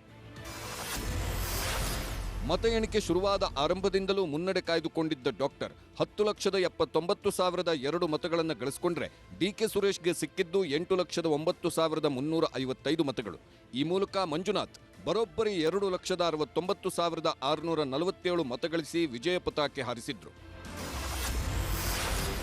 ಮಗನ ಸೋಲಿನ ಸೇಡು ತೀರಿಸಿಕೊಂಡ ಅಪ್ಪ. ಕಾಂಗ್ರೆಸ್ ಒಳಜಗಳ, ಜೆಡಿಎಸ್ಗೆ ಒಲಿದ ಕೋಲಾರ. 2019ರಲ್ಲಿ ನಿಖಿಲ್ ಕುಮಾರಸ್ವಾಮಿ ಮಂಡ್ಯದಲ್ಲಿ ಸುಮಲತಾ ಅಂಬರೀಶ್ ಎದುರು ಹೀನಾಯ ಸೋಲು ಕಂಡಿದ್ರು. ಆದರೆ ಈ ಬಾರಿ ಅದೇ ಕ್ಷೇತ್ರದಲ್ಲಿ ದಾಖಲೆಯ ಮತಗಳೊಂದಿಗೆ ಗೆಲುವು ಕಂಡಿದ್ದಾರೆ ಎಚ್ಡಿಕೆ.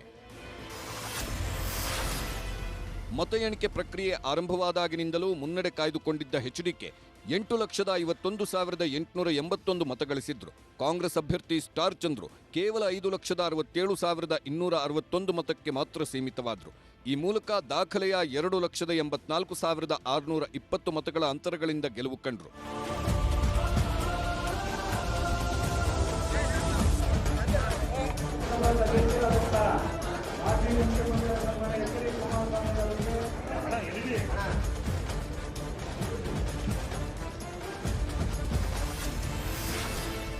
ಇತ್ತ ಕೋಲಾರದಲ್ಲಿ ಕಾಂಗ್ರೆಸ್ನ ಒಳಜಗಳದಲ್ಲೂ ಅಭ್ಯರ್ಥಿ ಕೆವಿ ಗೌತಮ್ ಎದುರು ಜೆಡಿಎಸ್ನ ಎಂ ಮಲ್ಲೇಶ್ ಬಾಬು 71,388 ಮತಗಳ ಅಂತರದಿಂದ ಗೆಲುವು ಕಂಡ್ರು. ಇನ್ನು ಗೌಡ್ರ ತವರು ಹಾಸನದಲ್ಲಿ ಕಾಂಗ್ರೆಸ್ ಅಭ್ಯರ್ಥಿ ಶ್ರೇಯಸ್ ಪಟೇಲ್ ದೋಸ್ತಿ ಅಭ್ಯರ್ಥಿ ಪ್ರಜ್ವಲ್ ರೇವಣ್ಣ ಅವರನ್ನ 42,649 ಮತಗಳಿಂದ ಸೋಲಿಸುವ ಮೂಲಕ ಜೆಡಿಎಸ್ ಭದ್ರಕೋಟೆಗೆ ಲಗ್ಗೆ ಇಟ್ಟಿದ್ದಾರೆ.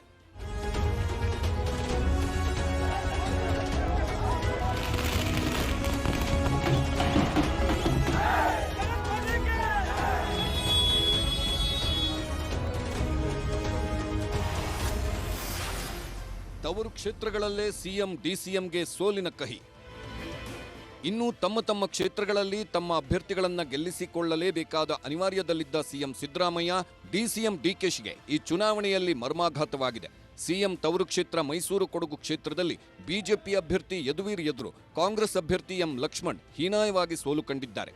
ಆದರೆ ಚಾಮರಾಜನಗರ ಕ್ಷೇತ್ರದಿಂದ ತಮ್ಮ ಅಭ್ಯರ್ಥಿ ಹಾಗೂ ಸಚಿವ ಮಹದೇವಪ್ಪ ಪುತ್ರ ಸುನಿಲ್ ಬೋಸ್ ಅವರನ್ನ ಗೆಲ್ಲಿಸಿಕೊಂಡು ಸಿಎಂ ಸಮಾಧಾನ ಪಟ್ಟುಕೊಂಡಿದ್ದಾರೆ.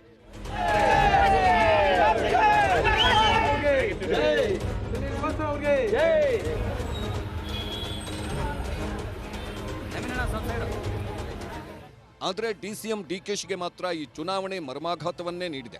ಬೆಂಗಳೂರು ಗ್ರಾಮಾಂತರದಲ್ಲಿ ತಮ್ಮ ಸೋದರ ಡಿಕೆ ಸುರೇಶ್ ಅವರನ್ನ ಗೆಲ್ಲಿಸಿಕೊಳ್ಳಲಾಗಲಿಲ್ಲ. ಜೊತೆಗೆ ತಾವೇ ಚುನಾವಣೆಗೆ ಕರೆತಂದಿದ್ದ ಮಂಡ್ಯ ಲೋಕಸಭೆ ಕ್ಷೇತ್ರದ ಸ್ಟಾರ್ ಚಂದ್ರು ಸೋಲು ನುಂಗಲಾರದ ತುತ್ತಾಗಿದೆ.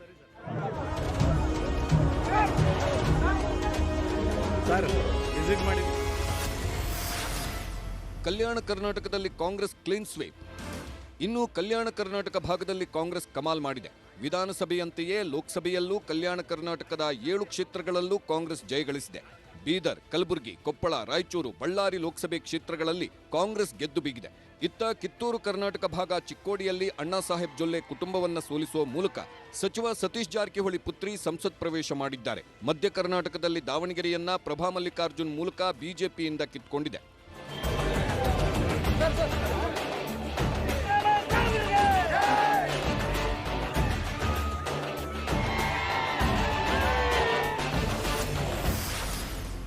ಬಿಜೆಪಿಗೆ ಕರಾವಳಿ ಗ್ಯಾರಂಟಿ. ಇತ್ತ ಬಿಜೆಪಿ ಈ ಬಾರಿ 17 ಕ್ಷೇತ್ರಗಳನ್ನು ತಮ್ಮ ಖಾತೆಗೆ ಸೇರಿಸಿಕೊಂಡಿದೆ. ಅದರಲ್ಲೂ ಸಂಪ್ರದಾಯದಂತೆ ಕರಾವಳಿ ಮಲೆನಾಡು ಭಾಗದಲ್ಲಿ ತಮ್ಮ ಅಭ್ಯರ್ಥಿಗಳು ಭರ್ಜರಿ ಜಯಗಳಿಸಿದ್ದಾರೆ. ಎಂದಿನಂತೆ ಕರಾವಳಿಯಲ್ಲಿ ಬಿಜೆಪಿ ಜಯದ ನಗೆ ಬೀರಿದೆ. ದಕ್ಷಿಣ ಕನ್ನಡದಲ್ಲಿ ಕ್ಯಾಪ್ಟನ್ ಬ್ರಿಜೇಶ್ ಚೌಟ, ಪದ್ಮರಾಜ್ ಪೂಜಾರಿ ಎದುರು ಗೆಲುವು ಸಾಧಿಸಿದ್ದು, ಉಡುಪಿ ಚಿಕ್ಕಮಗಳೂರು ಕಾಂಗ್ರೆಸ್ ಅಭ್ಯರ್ಥಿ ಡಾಕ್ಟರ್ ಜಯಪ್ರಕಾಶ್ ಹೆಗಡೆ ವಿರುದ್ಧ ಕೋಟಾ ಶ್ರೀನಿವಾಸ್ ಪೂಜಾರಿ ಗೆಲುವು ಕಂಡಿದ್ದಾರೆ.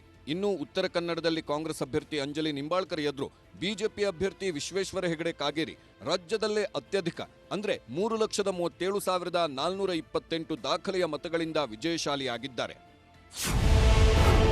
ಕಿತ್ತೂರು ಕರ್ನಾಟಕದಲ್ಲೂ ಕೇಸರಿ ಕಮಾಲ್. ಚಿಕ್ಕೋಡಿ ಹೊರತುಪಡಿಸಿದ್ರೆ ಕಿತ್ತೂರು ಕರ್ನಾಟಕ ಭಾಗವನ್ನ ಬಿಜೆಪಿ ಸಂಪೂರ್ಣ ಕಬ್ಜಾ ಮಾಡಿದೆ. ವಿಜಯಪುರ, ಬಾಗಲಕೋಟೆ, ಬೆಳಗಾವಿ, ಧಾರವಾಡ, ಹಾವೇರಿಯಲ್ಲಿ ಬಿಜೆಪಿ ಅಭ್ಯರ್ಥಿಗಳೇ ಜಯಭೇರಿ ಬಾರಿಸಿದ್ದಾರೆ.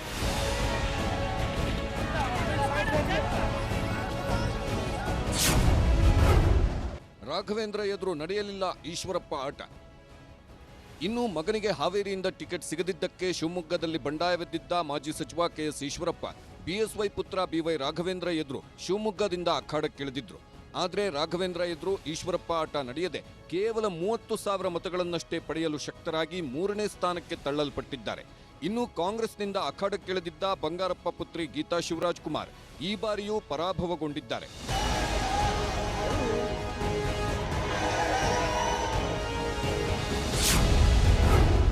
ಇನ್ನು ಚಿತ್ರದುರ್ಗದಲ್ಲಿ ಸ್ಥಳೀಯರ ತೀವ್ರ ವಿರೋಧದ ನಡುವೆಯೂ ಗೋವಿಂದ ಕಾರಜೋಳ ಗೆದ್ದು ಬೀಗಿದ್ದಾರೆ. ತುಮಕೂರಿನಲ್ಲಿ ವಿ ಸೋಮಣ್ಣ ಕೂಡ ಗೆಲುವಿನ ನಗೆ ಬೀರಿದ್ರೆ, ಚಿಕ್ಕಬಳ್ಳಾಪುರದಲ್ಲಿ ಡಾಕ್ಟರ್ ಕೆ ಸುಧಾಕರ್ ರಕ್ಷಾರಾಮಯ್ಯ ಎದುರು ಭರ್ಜರಿ ಗೆಲುವು ದಾಖಲಿಸಿದ್ದಾರೆ. ಬೆಂಗಳೂರಲ್ಲಿ 3ಕ್ಕೆ 3 ಬಿಜೆಪಿ ಪಾಲು. ಇನ್ನು ಎಂದಿನಂತೆ ಬೆಂಗಳೂರಲ್ಲಿ ಬಿಜೆಪಿಯೇ ಬಾದ್ಶಾ ಅನ್ನೋದು ಮತ್ತೆ ಸಾಬೀತಾಗಿದೆ. ಕ್ಷೇತ್ರ ಬದಲಿಸಿದ್ರೂ ಕೂಡ ಬೆಂಗಳೂರು ಉತ್ತರದಿಂದ ಶೋಭಾ ಕರಂದ್ಲಾಜೆ ವಿಜಯದ ನಗೆ ಬೀರಿದ್ದಾರೆ. ದಕ್ಷಿಣದಲ್ಲಿ ತೇಜಸ್ವಿ ಸೂರ್ಯ 2ನೇ ಬಾರಿಗೆ ಗೆದ್ದು ಬೀಗಿದ್ದಾರೆ. ಇನ್ನು ಆರಂಭದಲ್ಲಿ ಸೋಲಿನ ಸುಳಿಯಲ್ಲಿ ಸಿಲುಕಿದ್ದ ಬೆಂಗಳೂರು ಸೆಂಟ್ರಲ್ ಕ್ಷೇತ್ರದ ಪಿಸಿ ಮೋಹನ್ ಅವರನ್ನ ಕೊನೆಗೆ ಮಹದೇವಪುರ ಕ್ಷೇತ್ರ ಕೈ ಹಿಡಿದಿದೆ.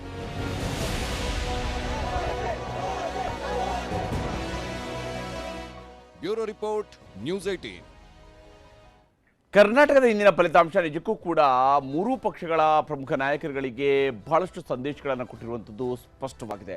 ಅವುಗಳನ್ನು ಒಂದೊಂದಾಗಿ ನಿಮಗೆ ತೋರಿಸ್ತಾ ಹೋಗ್ತೀನಿ. ಬಹಳ ಮುಖ್ಯವಾಗಿ ಮುಖ್ಯಮಂತ್ರಿಯವರಿಗೆ ಸಿಕ್ಕಿರುವಂತಹ ಸಂದೇಶ ಯಾವ ಸ್ವರೂಪದ್ದು ಅನ್ನುವಂಥದ್ದು ನೋಡ್ತಾ ಹೋದರೆ, ಮೊದಲನೇದು ಸಿಂಗಲ್ ಡಿಜಿಟ್ನ ಮುಜುಗರ ಅನ್ನುವಂಥದ್ದೇ ಬಹಳ ಮುಖ್ಯವಾಗಿರುವಂತಹ ಸಂದೇಶ.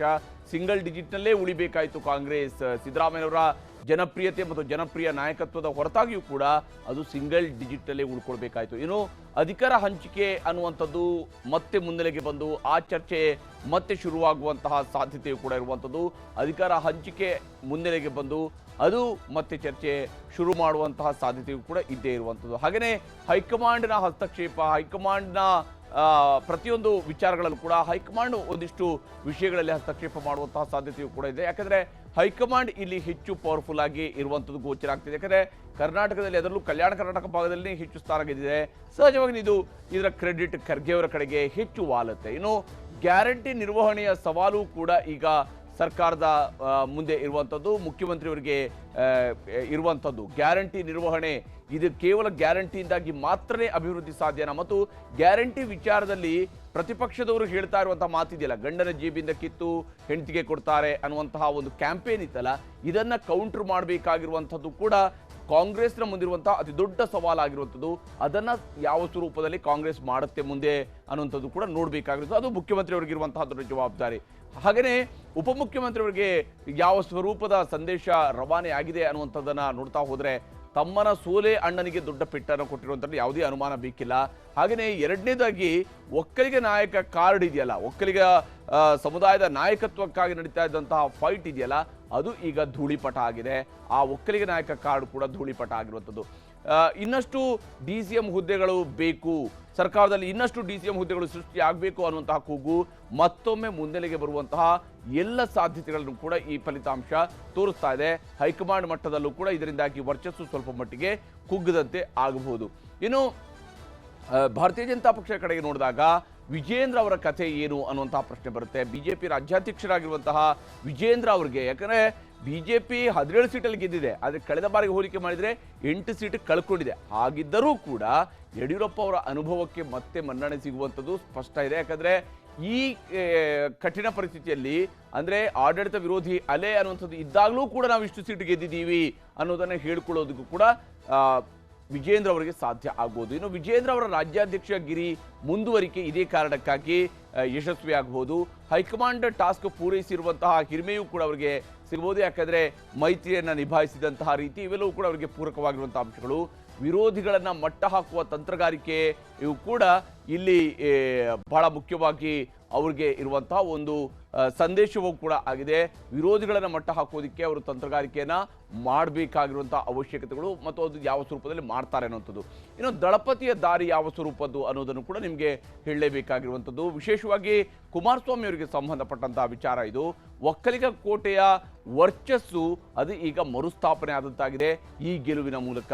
ಅದು ಮಂಡ್ಯದ ಗೆಲುವು ಬಹಳ ಅನಿವಾರ್ಯವಾಗಿತ್ತು, ಬಹಳ ಅತ್ಯವಶ್ಯಕವಾಗಿತ್ತು JDSನ ಪಾಲಿಗೆ. ಇನ್ನು JDS ಚೌಕಾಸಿ ಶಕ್ತಿಯು ಕೂಡ ಈಗ ವೃದ್ಧಿ ಆಗುತ್ತೆ ಮೈತ್ರಿ ಪಕ್ಷದ ಜೊತೆಗೆ. ಯಾಕಂದ್ರೆ 3ರಲ್ಲಿ ಸ್ಪರ್ಧಿಸಿದ್ರು, 2ರಲ್ಲಿ ಗೆದ್ರು. ಆ 2 ಗೆಲುವಿನ ನಂತರ ಮುಂದೆ ನಡೀಬಹುದಾಗಿರುವಂತಹ ZP TP ಹಾಗೆಯೇ BBMP ಎಲೆಕ್ಷನ್ ಇರ್ಬೋದು. ಇಂತಹ ಎಲೆಕ್ಷನ್ಗಳಲ್ಲಿ ಚೌಕಾಸಿ ಮಾಡುವಂತಹ ಶಕ್ತಿಯನ್ನು ಕೂಡ JDS ವೃದ್ಧಿ ಮಾಡಿಕೊಂಡಿದೆ. ಇನ್ನು ಕಾಂಗ್ರೆಸ್ ವಿರುದ್ಧ ಮತ್ತಷ್ಟು ದೊಡ್ಡ ಸ್ವರದಲ್ಲಿ ಗುಟುರು ಹಾಕೋದಕ್ಕೂ ಕೂಡ ಅವರಿಗೆ ಅವಕಾಶ ಇದ್ದೇ ಇದೆ. ಅದರಲ್ಲೂ ಕೇಂದ್ರದಲ್ಲಿ ಏನಾದರೂ ಅವ್ರಿಗೆ ಮಂತ್ರಿಗಿರಿಯಂತಹ ಒಂದು ಸ್ಥಾನಮಾನ ಸಿಕ್ತು ಹೇಳಿದ್ರೆ ಕಾಂಗ್ರೆಸ್ ವಿರುದ್ಧದ ಅವರ ಸಮರ ಮತ್ತಷ್ಟು ತೀವ್ರ ಸ್ವರೂಪವನ್ನು ಪಡ್ಕೊಳ್ಬೋದು. ದೀರ್ಘಕಾಲದ ಮೈತ್ರಿಯನ್ನ ಬಿಜೆಪಿ ಜೊತೆಗೆ ಮುಂದುವರಿಸುವಂತಹ ಅವರ ಚಿಂತನೆಗೂ ಕೂಡ ಈ ಗೆಲುವು ಬಲವನ್ನು ತುಂಬಿರೋದರಲ್ಲಿ ಯಾವುದೇ ಅನುಮಾನ ಬೇಕಿಲ್ಲ. ಹೀಗೇನೆ ಕರ್ನಾಟಕದ ಸೋಲು ಗೆಲುವಿನ ಬಗ್ಗೆ ಕರ್ನಾಟಕದ ನಾಯಕರು, ರಾಜಕೀಯ ನಾಯಕರುಗಳು ಏನೇನು ಹೇಳಿದ್ದಾರೆ ಅನ್ನೋದನ್ನು ನಿಮಗೆ ತೋರಿಸ್ತೀನಿ. ದೇಶದ ಜನ ಪ್ರಜಾಪ್ರಭುತ್ವ ಉಳಿಸಲಿಕ್ಕೆ, ಸಂವಿಧಾನ ಉಳಿಸಲಿಕ್ಕೆ ಮತದಾನವನ್ನು ಮಾಡಿದ್ದಾರೆ. ಜನರು ಒಳ್ಳೆ ತೀರ್ಮಾನ ತಗೊಂಡಿದ್ದಾರೆ. ಅವರಿಗೆ ಮತ್ತೊಮ್ಮೆ ಧನ್ಯವಾದಗಳನ್ನು ಹೇಳಲಿಕ್ಕೆ ಬಯಸ್ತಾ ಇದ್ದಾರೆ. BJP has not got simple majority. Any group may form the government. ಈಗ ಪ್ರೆಸಿಡೆಂಟ್ ಏನು ಮಾಡ್ತಾರೋ ಗೊತ್ತಿಲ್ಲ. ಈಗ ಸಿಂಗಲ್ ಲಾರ್ಜೆಸ್ಟ್ ಪಾರ್ಟಿ ಕರೀತಾರ, ಇನ್ವೈಟ್ ಮಾಡ್ತಾರ, ಏನೋ ಗೊತ್ತಿಲ್ಲ ನನಗೆ. I do not no.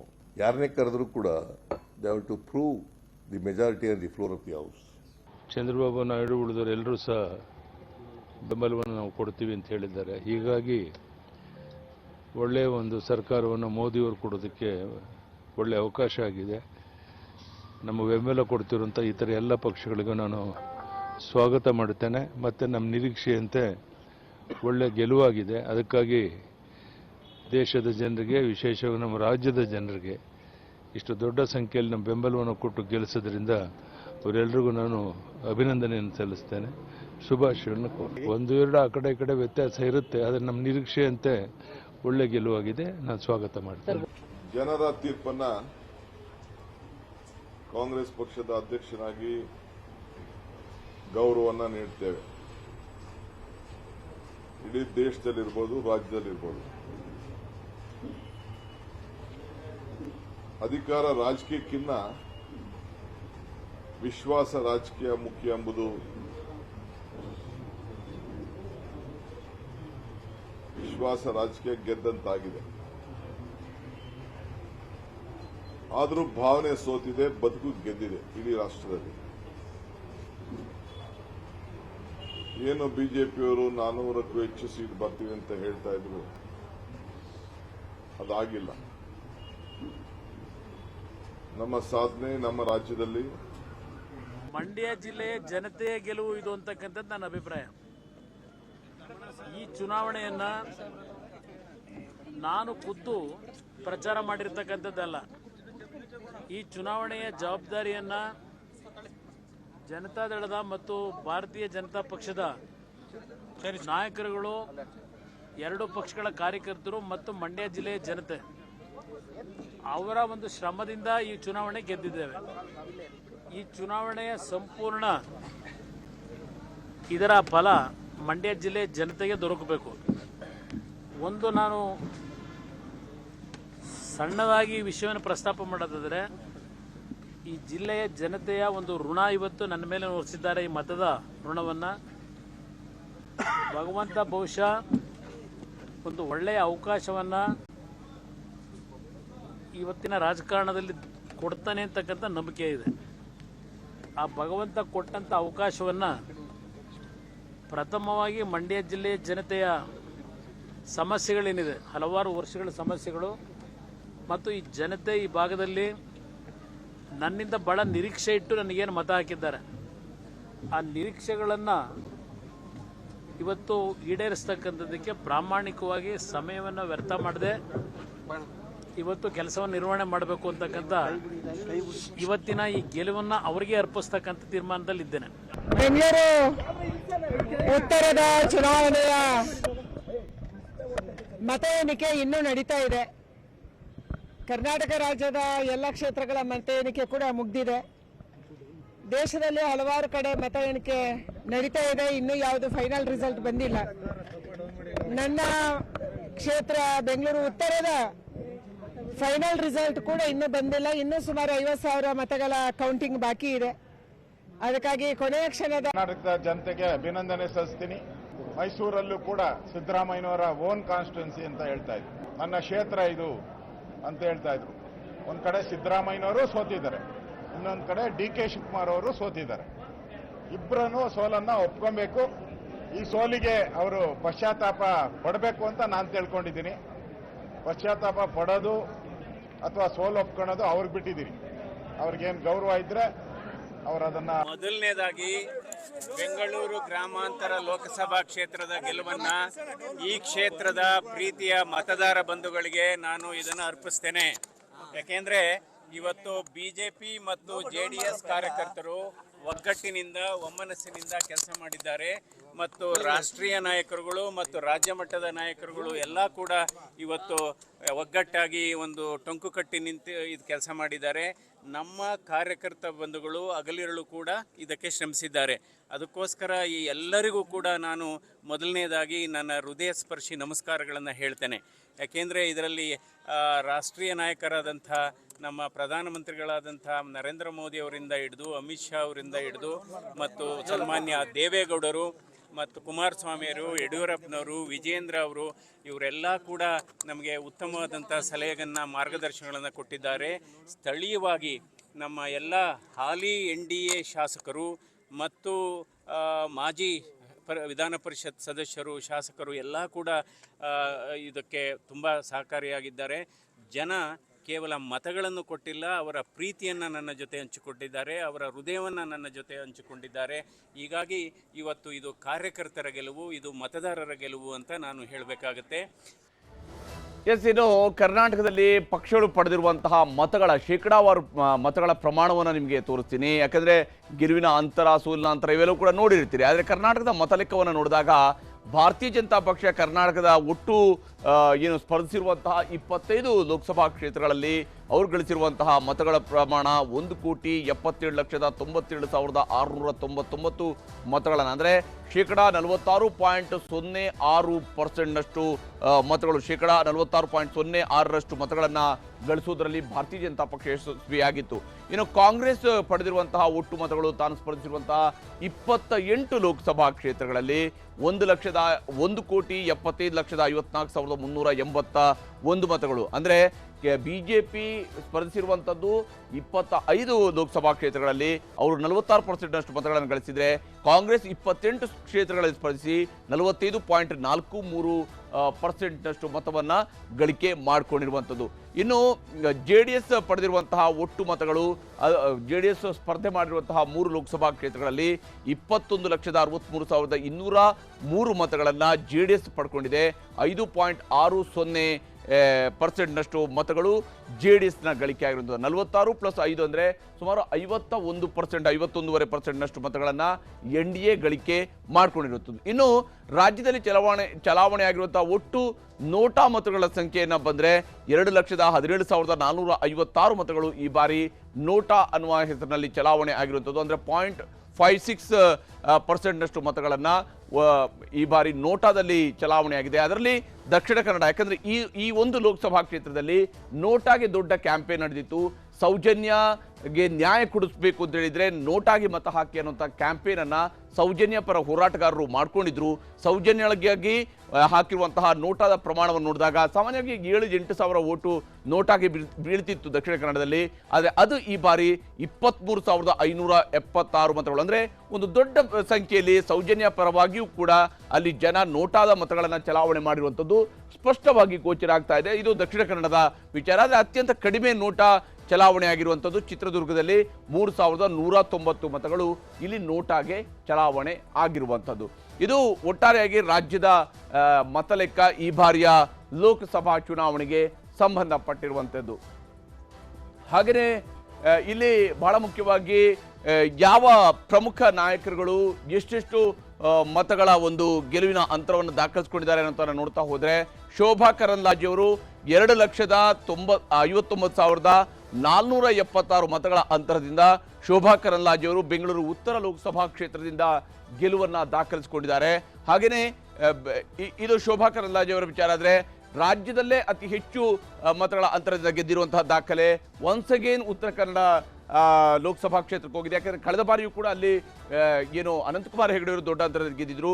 ಈ ಬಾರಿ ವಿಶ್ವೇಶ್ವರ ಹೆಗಡೆ ಕಾಗೇರಿ ಅವರು 3,37,428 ಮತಗಳ ಅಂತರದ ಬೃಹತ್ ಅಂತರದ ಗೆಲುವನ್ನ ಉತ್ತರ ಕನ್ನಡ ಲೋಕಸಭಾ ಕ್ಷೇತ್ರದಲ್ಲಿ ಗೆಲುವು ದಾಖಲಿಸಿಕೊಂಡಿರುವಂಥದ್ದು. ಹಾಗೆಯೇ HD ಕುಮಾರಸ್ವಾಮಿ ಅವರು 2,84,620 ಮತಗಳ ಅಂತರದ ಒಂದು ದೊಡ್ಡ ಗೆಲುವನ್ನ ಈ ಬಾರಿ ಮಂಡ್ಯ ಲೋಕಸಭಾ ಕ್ಷೇತ್ರದಲ್ಲಿ ದಾಖಲಿಸಿಕೊಂಡಿದ್ದಾರೆ. ಹಾಗೆಯೇ ತೇಜಸ್ವಿ ಸೂರ್ಯ 2,77,083 ಮತಗಳ ಅಂತರದ ಬೃಹತ್ ಗೆಲುವನ್ನು ದಾಖಲಿಸಿಕೊಂಡಿದ್ದಾರೆ ಬೆಂಗಳೂರು ದಕ್ಷಿಣ ಲೋಕಸಭಾ ಕ್ಷೇತ್ರದಲ್ಲಿ. ಇನ್ನು ಡಾಕ್ಟರ್ CN ಮಂಜುನಾಥ್ ಅವರು ಬೆಂಗಳೂರು ಗ್ರಾಮಾಂತರ ಲೋಕಸಭಾ ಕ್ಷೇತ್ರದಲ್ಲಿ 2,69,647 ಮತಗಳ ಅಂತರದ ಒಂದು ಬೃಹತ್ ಗೆಲುವನ್ನ ಈ ಬಾರಿ ದಾಖಲಿಸಿಕೊಂಡಿರುವಂಥದ್ದು. ಹೀಗೆ ರಾಜ್ಯದಲ್ಲಿ ಇರುವಂತಹ ಇಂತಹ ಪ್ರಮುಖ ಕ್ಷೇತ್ರಗಳ ವಿಚಾರ ಆಯಿತು. ಇನ್ನು ಬಿಜೆಪಿ ಪಾಲಿಗೆ ದಕ್ಷಿಣದ ರಾಜ್ಯಗಳು ಅಂದರೆ ಕಬ್ಬಿಣದ ಕಡಲೆಯ ಸ್ವರೂಪದಲ್ಲೇ ಇದ್ದಂಥದ್ದು ಸ್ಪಷ್ಟ ಇದೆ. ಅದರಲ್ಲೂ ಕೂಡ ತಮಿಳುನಾಡಿನಲ್ಲಿ ಒಂದು ಸೀಟನ್ನಾದರೂ ಗೆಲ್ಲೇಬೇಕು, ಅಥವಾ ಅಲ್ಲಿ ಕನಿಷ್ಠ 4, 5, 6 ಸೀಟ್ಗಳು ಗೆಲ್ಲಬೇಕು ಅಂತೇಳಿ ಬಹಳಷ್ಟು ಶ್ರಮವನ್ನು ಹಾಕಿದ್ರು. ಭಾರತೀಯ ಜನತಾ ಪಕ್ಷದ ನಾಯಕರುಗಳು ದೊಡ್ಡ ಮಟ್ಟದಲ್ಲಿ ಬೆವರು ಸುರಿಸಿದ್ದಾರೆ. ಆದರೆ ತಮಿಳುನಾಡಿನಲ್ಲಿ ಸೊನ್ನೆ ಸುತ್ತಿಕೊಂಡಿದೆ ಕಮಲ ಪಕ್ಷ. ಕೇರಳದಲ್ಲಿ ಮಾತ್ರ ಇದೇ ಮೊದಲ ಬಾರಿಗೆ ಕಮಲವನ್ನ ಲೋಕಸಭಾ ಚುನಾವಣೆಯಲ್ಲಿ ಕೂಡ ಅರಳಿಸುವುದರಲ್ಲಿ ಬಿಜೆಪಿಯ ರಣತಂತ್ರ ಯಶಸ್ವಿಯಾಗಿದೆ. ಈ ಎಲ್ಲ ಪ್ರಯತ್ನಗಳು ಯಾವ ಸ್ವರೂಪದಲ್ಲಿ ಗೆಲುವನ್ನು ತಂದುಕೊಟ್ಟಿದ್ದಾವೆ ಮತ್ತು ಏನೆಲ್ಲ ಸವಾಲುಗಳು ಇಲ್ಲಿ ಭಾರತೀಯ ಜನತಾ ಪಕ್ಷಕ್ಕೆ ಇತ್ತು ಅನ್ನೋದರ ಬಗೆಗಿನ ಒಂದು ಸ್ಟೋರಿಯನ್ನು ನಿಮಗೆ ತೋರಿಸ್ತೀನಿ. ಬಿಜೆಪಿಯ ದಕ್ಷಿಣ ಭಾರತ ದಂಡಯಾತ್ರೆ ಮತ್ತೆ ವಿಫಲ.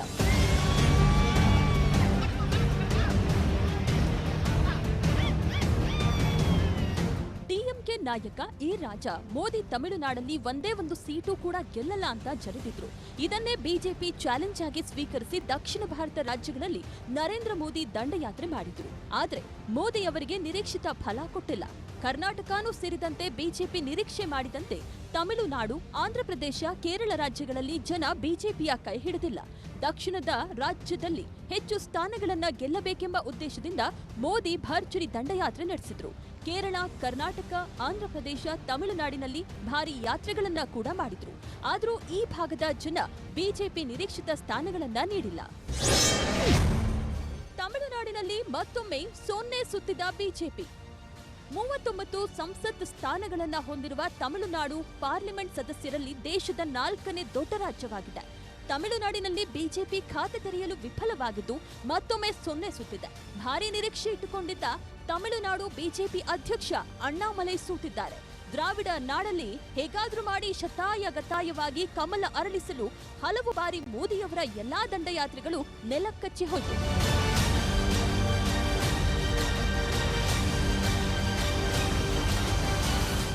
ಡಿಎಂಕೆ ನಾಯಕ ಎ ರಾಜಾ ವಿವಾದ ಹೇಳಿಕೆ ಬೆನ್ನಲ್ಲೇ ತಮಿಳುನಾಡು ಸಚಿವ ಉದಯನಿಧಿ ಸ್ಟಾಲಿನ್ ಸನಾತನ ಧರ್ಮದ ಬಗ್ಗೆ ಹೇಳಿಕೆಯನ್ನ ನೀಡಿ ವಿವಾದವನ್ನ ಸೃಷ್ಟಿಸಿದ್ರು.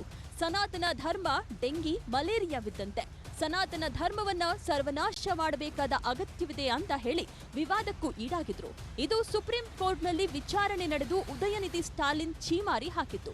ಇವೆಲ್ಲವೂ ಬಿಜೆಪಿಗೆ ಪ್ಲಸ್ ಪಾಯಿಂಟ್ ಆಗಿತ್ತು. ಇವುಗಳನ್ನೇ ಬಂಡವಾಳ ಮಾಡಿಕೊಂಡ ಬಿಜೆಪಿ ಹಲವು ಯೋಜನೆಗಳು, ಅಭಿವೃದ್ಧಿ ಕಾಮಗಾರಿಗಳಿಗೆ ಚಾಲನೆಯನ್ನ ನೀಡಿದ್ರು. ಅಲ್ಲದೆ ಅಣ್ಣಾಮಲೈ ಜೊತೆ ವೇದಿಕೆ ಕೂಡ ಹಂಚಿಕೊಂಡ್ರು. ಆದ್ರೆ ಇವ್ಯಾವೂ ಕೂಡ ವರ್ಕೌಟ್ ಆಗ್ಲಿಲ್ಲ. ದೇವರ ನಾಡು ಕೇರಳದಲ್ಲಿ ಖಾತೆ ತೆರೆದ ಬಿಜೆಪಿ. ತ್ರಿಶೂರ್ನಲ್ಲಿ ಬಿಜೆಪಿಯ ಸುರೇಶ್ ಗೋಪಿಗೆ ಗೆಲುವು. ಕೇರಳದಲ್ಲಿ ಖಾತೆ ತೆರೆಯುವಲ್ಲಿ ಬಿಜೆಪಿ ಸಫಲವಾಗಿದೆ. ಬಾಲಿವುಡ್ನ ಸೂಪರ್ ಸ್ಟಾರ್ಗಳಲ್ಲಿ ಒಬ್ಬರಾದ ಸುರೇಶ್ ಗೋಪಿ ಹೊಸ ಇತಿಹಾಸವನ್ನ ಸೃಷ್ಟಿಸಿದ್ದಾರೆ. ತ್ರಿಶೂರ್ನಲ್ಲಿ ಸುರೇಶ್ ಗೋಪಿಯಿಂದ ಬಿಜೆಪಿ ಚೊಚ್ಚಲ ಗೆಲುವಿನ ನಗೆ ಬೀರಿದೆ. ಕೇರಳ ಇತಿಹಾಸದಲ್ಲಿ ಮೊದಲ ಬಾರಿಗೆ ಬಿಜೆಪಿ ಸಂಸದರೊಬ್ಬರು ಲೋಕಸಭೆಗೆ ಹೋಗಲಿದ್ದಾರೆ.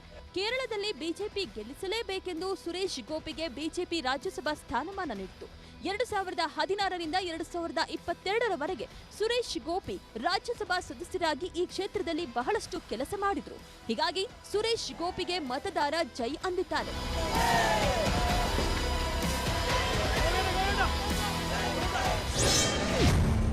ಕೇರಳದಲ್ಲಿ ಸ್ತ್ರೀ ಶಕ್ತಿ ಮೋದಿಕೊಪ್ಪಂ. ತ್ರಿಶೂರ್ನಲ್ಲಿ 2 ಲಕ್ಷ ಮಹಿಳೆಯರ ರ್ಯಾಲಿ. ಸಂಸತ್ತಿನ ಉಭಯ ಸದನಗಳಲ್ಲಿ ಮಹಿಳಾ ಮೀಸಲಾತಿ ಮಸೂದೆಯನ್ನ ಅಂಗೀಕರಿಸಿತ್ತು. ಅದಕ್ಕಾಗಿ ಪ್ರಧಾನಿ ಮೋದಿಯನ್ನ ಶ್ಲಾಘಿಸಲು ಸ್ತ್ರೀ ಶಕ್ತಿ ಮೋದಿಕ್ ಒಪ್ಪಂ ಎಂಬ ಕಾರ್ಯಕ್ರಮವನ್ನ ಕೇರಳ ಬಿಜೆಪಿ ಘಟಕ ಆಯೋಜಿಸಿತ್ತು. ಈ ಬಳಿಕ ಕಾರ್ಯಕ್ರಮಕ್ಕೆ ಮೋದಿ ಭಾಗಿಯಾಗಿ ಮೆಗಾ ರೋಡ್ ಶೋನಲ್ಲಿ ನಡೆಸಿದ್ರು.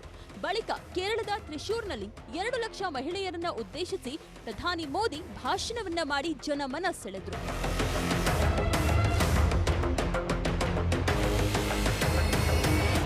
ತಿರುವನಂತಪುರಂ ಲೋಕಸಭಾ ಕ್ಷೇತ್ರದಲ್ಲಿ ಚುನಾವಣೆಯಲ್ಲಿ ಕಾಂಗ್ರೆಸ್ ನಾಯಕ ಶಶಿ ತರೂರ್ ಪ್ರಯಾಸದ ಗೆಲುವು ದಾಖಲಿಸಿದ್ದಾರೆ.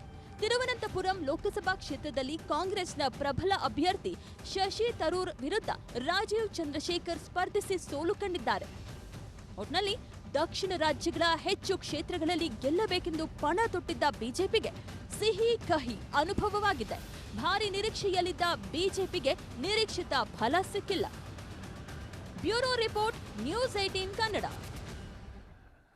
ಆಂಧ್ರಪ್ರದೇಶದಲ್ಲಿ ರಾಜಕೀಯದ ಗಾಳಿ ಬೀಸಿದ್ರೆ ಅದು ಸುಂಟರ ಗಾಳಿಯ ಸ್ವರೂಪವನ್ನು ಪಡ್ಕೊಳ್ಳುತ್ತೆ. ಒಂದು ಬಾರಿ ಒಂದು ಪಕ್ಷ ಸಂಪೂರ್ಣವಾಗಿ ನೆಲಕಚ್ಚಿದ್ರೆ ಮತ್ತೊಂದು ಬಾರಿ ಮತ್ತೊಂದು ಪಕ್ಷ ಸಂಪೂರ್ಣ ಭರ್ಜರಿ ಬಹುಮತದೊಂದಿಗೆ ಆಡಳಿತದ ಗದ್ದುಗೆನ ಏರುತ್ತೆ. ಆ ಸ್ವರೂಪದ ರೋಚಕವಾದಂತಹ ರಿಸಲ್ಟ್ ಅನ್ನು ಆಂಧ್ರಪ್ರದೇಶ ಸದಾ ಕಾಲ ನೀಡ್ತಾ ಬಂದಿದೆ. ಅಲ್ಲಿ ಘರ್ಷಣೆ, ಶಪಥ, ಸೇಡು ಇವೆಲ್ಲವೂ ಕೂಡ ಇದ್ದೇ ಇರುತ್ತೆ. ಲೋಕಸಭೆ ಚುನಾವಣೆ ಜೊತೆಗೆ ನಡೆದಂತಹ ಆಂಧ್ರ ವಿಧಾನಸಭೆ ಚುನಾವಣೆಯಲ್ಲೂ ಕೂಡ ಇಂತಹ ಅನೇಕ ರೀತಿಯಾದಂತಹ ಅಂಶಗಳು ಪ್ರತಿಧ್ವನಿಸ್ತಾ ಇದ್ವು. ಟಿಡಿಪಿ ಜನಸೇನಾ ಜೊತೆಗೆ ಸೇರ್ಕೊಂಡಿರುವಂತಹ ಈ ಚುನಾವಣೆಯನ್ನ ಬಿಜೆಪಿ ಎನ್ಡಿಎ ಮೈತ್ರಿಕೂಟದ ಮೂಲಕವಾಗಿ ಎದುರಿಸಿತ್ತು. ವೈಎಸ್ಆರ್ ಪಕ್ಷವನ್ನ ಧೂಳಿಪಟ ಮಾಡಲಾಗಿದೆ.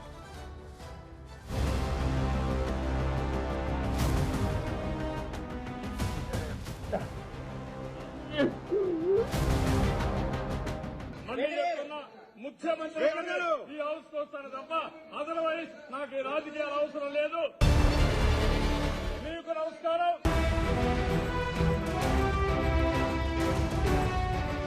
ಇದು ಆಂಧ್ರದಲ್ಲಿ ಚಂದ್ರಬಾಬು ನಾಯ್ಡು ಮಾಡಿದ ಶಪಥ ಈಗ ಈಡೇರಿದೆ. ಚಂದ್ರಬಾಬು ನಾಯ್ಡು ಮುಖ್ಯಮಂತ್ರಿಯಾಗಿ ಆಂಧ್ರ ವಿಧಾನಸಭೆಗೆ ಎಂಟ್ರಿ ಕೊಡ್ತಿದ್ದಾರೆ. ಜಗನ್ ಸರ್ಕಾರಕ್ಕೆ ಹಾಕಿದ ಸವಾಲಿನಲ್ಲಿ ಗೆದ್ದು ಆಂಧ್ರದಲ್ಲಿ ಸರ್ಕಾರ ರಚನೆಗೆ ನಾಯ್ಡು ಮುಂದಾಗಿದ್ದಾರೆ.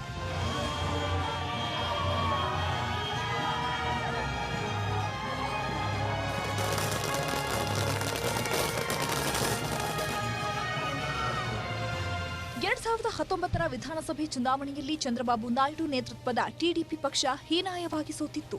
ಜಗನ್ ರೆಡ್ಡಿ ನೇತೃತ್ವದ ವೈಎಸ್ಆರ್ಸಿಪಿ ಪಕ್ಷ ಅಧಿಕಾರಕ್ಕೆ ಬಂದಿತ್ತು. ಜಗನ್ ಅಧಿಕಾರಕ್ಕೆ ಬಂದ ದಿನದಿಂದಲೂ ಚಂದ್ರಬಾಬು ನಾಯ್ಡುಗೆ ಒಂದಲ್ಲ ಒಂದು ರೀತಿ ಚಿತ್ರಹಿಂಸೆ ಕೊಡ್ತಾನೆ ಇದ್ರು. ಜೂನ್ 28, 2019ರಲ್ಲಿ ಚಂದ್ರಬಾಬು ನಾಯ್ಡು ಮನೆ ಹಾಗೂ ಪಕ್ಷದ ಪ್ರಜಾವೇದಿಕೆ ಕಚೇರಿಯನ್ನೇ ಕೆಡವಿ ಹಾಕಿದ್ರು.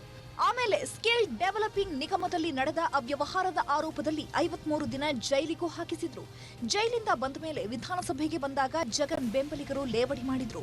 ಕಿರುಕುಳದಿಂದ ಬೇಸತ್ತ ಚಂದ್ರಬಾಬುಗಾರು ಗಳಗಳನ್ನೇ ಕಣ್ಣೀರಿಟ್ಟು ಹೊರ ನಡೆದು ಮತ್ತೆ ಮುಖ್ಯಮಂತ್ರಿಯಾಗೇ ಬರೋದು ಅಂತ ಹೇಳಿ ಶಪಥ ಮಾಡಿದ್ರು. ಈಗ ಶಪಥ ಫಲಿಸಿದೆ. ಮುಖ್ಯಮಂತ್ರಿ ಈ ಹೌಸ್ ತಪ್ಪ ಅದರ್ವೈಸ್ నాకు రాజకీయాల అవసరం లేదు. ಆಂಧ್ರಪ್ರದೇಶದಲ್ಲಿ ಟಿಡಿಪಿ ಜನಸೇನಾ ಕಮಾಲ್. ನಾಯ್ಡು ಸಿಎಂ, ಪವನ್ ಕಲ್ಯಾಣ್ ಡಿಸಿಎಂ ಆಗ್ತಾರಾ? ಎಸ್, ನಿರೀಕ್ಷೆಯಂತೆ ಈ ಬಾರಿ ಚಂದ್ರಬಾಬು ನಾಯ್ಡು ಹಾಗೂ ಪವನ್ ಕಲ್ಯಾಣ್ ಜೋಡಿ ಆಂಧ್ರದಲ್ಲಿ ಕಮಾಲ್ ಮಾಡಿದ್ದಾರೆ. 2019ರ ಸೋಲನ್ನ ತೀರಿಸಿಕೊಂಡಿದ್ದಾರೆ. ಜಗನ್ ನೇತೃತ್ವದ ವೈಎಸ್ಆರ್ಸಿಪಿ ವಿರುದ್ಧ ಭರ್ಜರಿ ಜಯ ದಾಖಲಿಸಿದ್ದಾರೆ. ಬರೋಬ್ಬರಿ 136 ಕ್ಷೇತ್ರಗಳನ್ನ ಟಿಡಿಪಿ ತನ್ನ ತೆಕ್ಕೆಗೆ ಹಾಕೊಂಡ್ರೆ ಪವನ್ ಕಲ್ಯಾಣ್ ನೇತೃತ್ವದ ಜನಸೇನಾ ಪಕ್ಷ 21ರಲ್ಲಿ ಗೆದ್ದು ಬೀಗಿದೆ.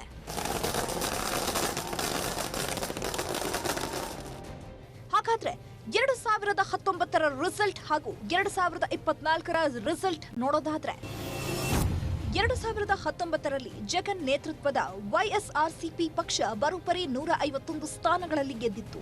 ಆದರೆ ಈ ಬಾರಿ ಕೇವಲ ಬೆರಳೆಣಿಕೆಯಷ್ಟು ಸೀಟನ್ನ ಗೆದ್ದಿಲ್ಲ ಜಗನ್ ಪಕ್ಷ.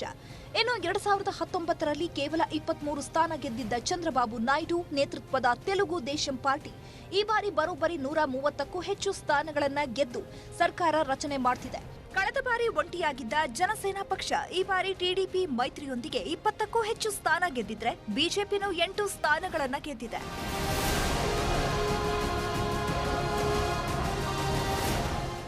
ಚಂದ್ರಬಾಬು ನಾಯ್ಡು ಗೆಲುವಿಗೆ ಕಾರಣಗಳನ್ನ ನೋಡೋದಾದ್ರೆ 2019ರ ಚುನಾವಣೆಯಲ್ಲಿ ಸೋಲಿನಿಂದ ಕಂಗೆಟ್ಟಿದ್ದ ಚಂದ್ರಬಾಬು ನಾಯ್ಡು ಈ ಬಾರಿ ಗೆಲ್ಲಲು ಬ್ಲೂ ಪ್ರಿಂಟ್ ತಯಾರಿ ಮಾಡಿದ್ರು. ಇದಕ್ಕಾಗಿ ಬಿಜೆಪಿ ಹಾಗೂ ಜನಸೇನಾ ಜೊತೆ ಮೈತ್ರಿ ಮಾಡಿಕೊಂಡಿದ್ದು ವರ್ಕೌಟ್ ಆಗಿದೆ. ಇನ್ನು ಜಗನ್ ಸರ್ಕಾರದಿಂದ ನಿರಂತರ ಕಿರುಕುಳದಿಂದ ಬೇಸತ್ತಿದ್ದ ನಾಯ್ಡು ಚುನಾವಣೆಯಲ್ಲಿ ಗೆಲ್ಲಲು ಸಾಕಷ್ಟು ರ್ಯಾಲಿಗಳನ್ನ ನಡೆಸಿದ್ರು. ಇನ್ನು ಜಗನ್ ಸರ್ಕಾರದಲ್ಲಿ ಅಭಿವೃದ್ಧಿ ಕುಂಠಿತವಾಗಿತ್ತು ಹಾಗೂ ಶಾಸಕರು ಹಾಗೂ ಸಚಿವರ ಮೇಲೆ ಭ್ರಷ್ಟಾಚಾರ ಹೆಗಲೇರಿದ್ದು. ಜೂನ್ 9ಕ್ಕೆ ಚಂದ್ರಬಾಬು ನಾಯ್ಡು ಪ್ರಮಾಣ ವಚನ. ಫೋನ್ ಮಾಡಿ ವಿಶ್ ಮಾಡಿದ ಮೋದಿ, ಅಮಿತ್ ಶಾ. ಆಂಧ್ರಪ್ರದೇಶದಲ್ಲಿ ಹೊಸ ಸರ್ಕಾರ ರಚಿಸಲಿರುವ ಚಂದ್ರಬಾಬು ನಾಯ್ಡು ಜೂನ್ 9ರಂದು ಮುಖ್ಯಮಂತ್ರಿಯಾಗಿ ಪ್ರಮಾಣ ವಚನ ಸ್ವೀಕರಿಸುವ ಸಾಧ್ಯತೆ ಇದೆ. ಇನ್ನು ಡಿಸಿಎಂ ಆಗಿ ಪವರ್ ಸ್ಟಾರ್ ಪವನ್ ಕಲ್ಯಾಣ್ ಪ್ರಮಾಣ ವಚನ ಮಾಡಲಿದ್ದಾರೆ ಎಂಬ ಸುದ್ದಿಗಳು ಹರಿದಾಡ್ತಿದೆ. ಈ ಮಧ್ಯೆ ಚಂದ್ರಬಾಬು ನಾಯ್ಡುಗೆ ಕರೆ ಮಾಡಿ ಪ್ರಧಾನಿ ಮೋದಿ ಹಾಗೂ ಅಮಿತ್ ಶಾ ವಿಶ್ ಮಾಡಿದ್ದಾರೆ. Bureau report, news 18 Kannada. ಇನ್ನು ಒಡಿಶಾದಲ್ಲಿ ಅಧಿಕಾರದಲ್ಲಿದ್ದ ಮತ್ತು ಸತತವಾಗಿ ಅಲ್ಲಿ ಗೆದ್ದು ಬರ್ತಾ ಇದ್ದಂತಹ ಬಿಜೆಡಿ ಈ ಬಾರಿ ಹೀನಾಯವಾಗಿ ಸೋಲನ್ನು ಕಂಡಿದೆ. 3 ದಶಕಗಳ ಕಾಲ ಒಡಿಶಾದಲ್ಲಿ ಆಡಳಿತ ನಡೆಸಿದ್ದಂತಹ ನವೀನ್ ಪಟ್ನಾಯಕ್ ನೇತೃತ್ವದ ಬಿಜೆಡಿ ಸೋಲನ್ನು ಕಂಡಿದೆ.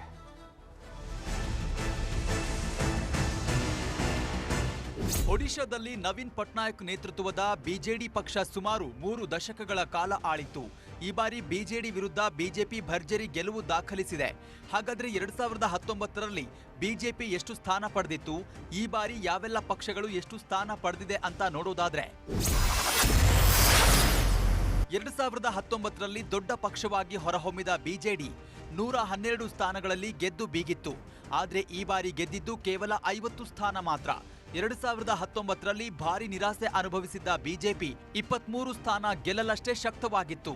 ಆದ್ರೆ ಈ ಬಾರಿ ಸೋಲಿನ ಸೇಡು ತೀರಿಸಿಕೊಂಡಿರುವ ಕಮಲ ಪಡೆ 79 ಸ್ಥಾನಗಳಲ್ಲಿ ಗೆದ್ದು ಬೀಗಿದೆ.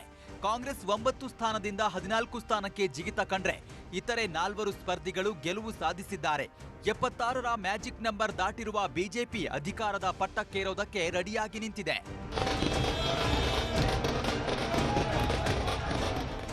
ಹಾಗಾದ್ರೆ ಬಿಜೆಪಿ ಈ ಬಾರಿ ಈ ಮಟ್ಟಿಗೆ ಗೆಲುವು ಸಾಧಿಸಲು ಕಾರಣ ಏನು ಅಂತ ನೋಡೋದಾದ್ರೆ ಮಹಿಳೆಯರಿಗೆ 50,000 ಸಹಾಯಧನ ಘೋಷಿಸಿದ್ರು. ಬುಡಕಟ್ಟು ವಿದ್ಯಾರ್ಥಿಗಳಿಗೆ ಸಹಾಯಧನ ಘೋಷಣೆ ಮಾಡಿದ್ರು. ರೈತರಿಗಾಗಿ ಉಚಿತ ವಿದ್ಯುತ್ ಘೋಷಣೆ, ಹಿರಿಯರು ವಿಕಲಚೇತನರಿಗೆ ಸಹಾಯಧನ, ಭತ್ತ ಬೆಳೆಗಾರರಿಗೆ 3,000 ರೂಪಾಯಿ ಸಹಾಯಧನ ಘೋಷಣೆಗಳು ಬಿಜೆಪಿ ಕೈ ಹಿಡಿದ್ವು. ಒಡಿಶಾ ಸಿಎಂ ನವೀನ್ ಪಟ್ನಾಯಕ್ ಅವರ ವಯಸ್ಸು, ಪಟ್ನಾಯಕ್ ಆಪ್ತ ಪಾಂಡ್ಯನ್ ಬಗ್ಗೆ ಬಿಜೆಪಿ ವ್ಯಾಪಕ ಟೀಕೆ ಮಾಡಿತ್ತು. ಪ್ರಧಾನಿ ನರೇಂದ್ರ ಮೋದಿ ಕೂಡ ಈ ಬಗ್ಗೆ ಮಾತನಾಡಿ ನವೀನ್ ಪಟ್ನಾಯಕ್ ಆರೋಗ್ಯ ಸರಿಯಿಲ್ಲ, ಸಿಎಂ ಪಾಂಡ್ಯನ್ ಅವರ ಕೈಗೊಂಬೆಯಾಗಿದ್ದಾರೆ, ಸರ್ಕಾರದ ಎಲ್ಲಾ ಕಾರ್ಯಕ್ರಮದಲ್ಲಿ ಪಾಂಡ್ಯನ್ ಹಸ್ತಕ್ಷೇಪ ಇದೆ ಅಂತ ನೇರ ಆರೋಪ ಮಾಡಿದ್ರು. ಭಾವನಾತ್ಮಕವಾಗಿ ಮತ ಪಡೆಯುವ ಪ್ರಯತ್ನ ಮಾಡಿದ್ದು ವರ್ಕೌಟ್ ಆಗಿದೆ. ಸದ್ಯ 147 ಕ್ಷೇತ್ರಗಳ ಪೈಕಿ 79 ಕ್ಷೇತ್ರಗಳಲ್ಲಿ ಬಿಜೆಪಿ ಅಭ್ಯರ್ಥಿಗಳು ಗೆಲುವು ಸಾಧಿಸಿದ್ದು ಬಿಜೆಪಿ ಪಾಳ್ಯದಲ್ಲಿ ಸಂತಸ ಮನೆ ಮಾಡಿದೆ. Bureau report, news 18 Kannada. ಇದಾಗಿತ್ತು ಭಾರತ ತೀರ್ಪಿನ ಬಗ್ಗೆ ವಿಶೇಷವಾದಂತಹ ಒಂದು ಬುಲೆಟಿನ್.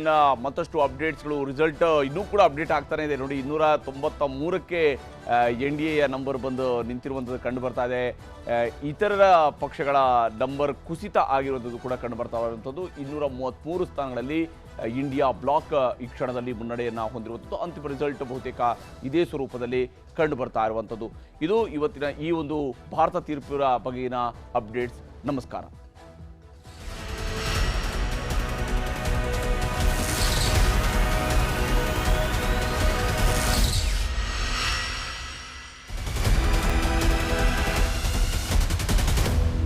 ಕನ್ನಡಿಗರ ನೆಚ್ಚಿನ ನ್ಯೂಸ್ 18 ಕನ್ನಡ ಈಗ ವಾಟ್ಸ್ಆಪ್ನಲ್ಲೂ ಲಭ್ಯ. ಕರ್ನಾಟಕ, ದೇಶ ವಿದೇಶಗಳ 360 ಡಿಗ್ರಿ ಸುದ್ದಿಯ ವಿವರಗಳನ್ನ ನಿಮ್ಮ ಕೈ ಬೆರಳುಗಳಲ್ಲೇ ಪಡಿಲಿಕ್ಕೆ ಈ QR ಕೋಡ್ ಅನ್ನ ಸ್ಕ್ಯಾನ್ ಮಾಡಿ, ನಮ್ಮ ಚಾನಲ್ ಫಾಲೋ ಮಾಡಿ, ನೋಟಿಫಿಕೇಶನ್ ಆನ್ ಮಾಡಿ.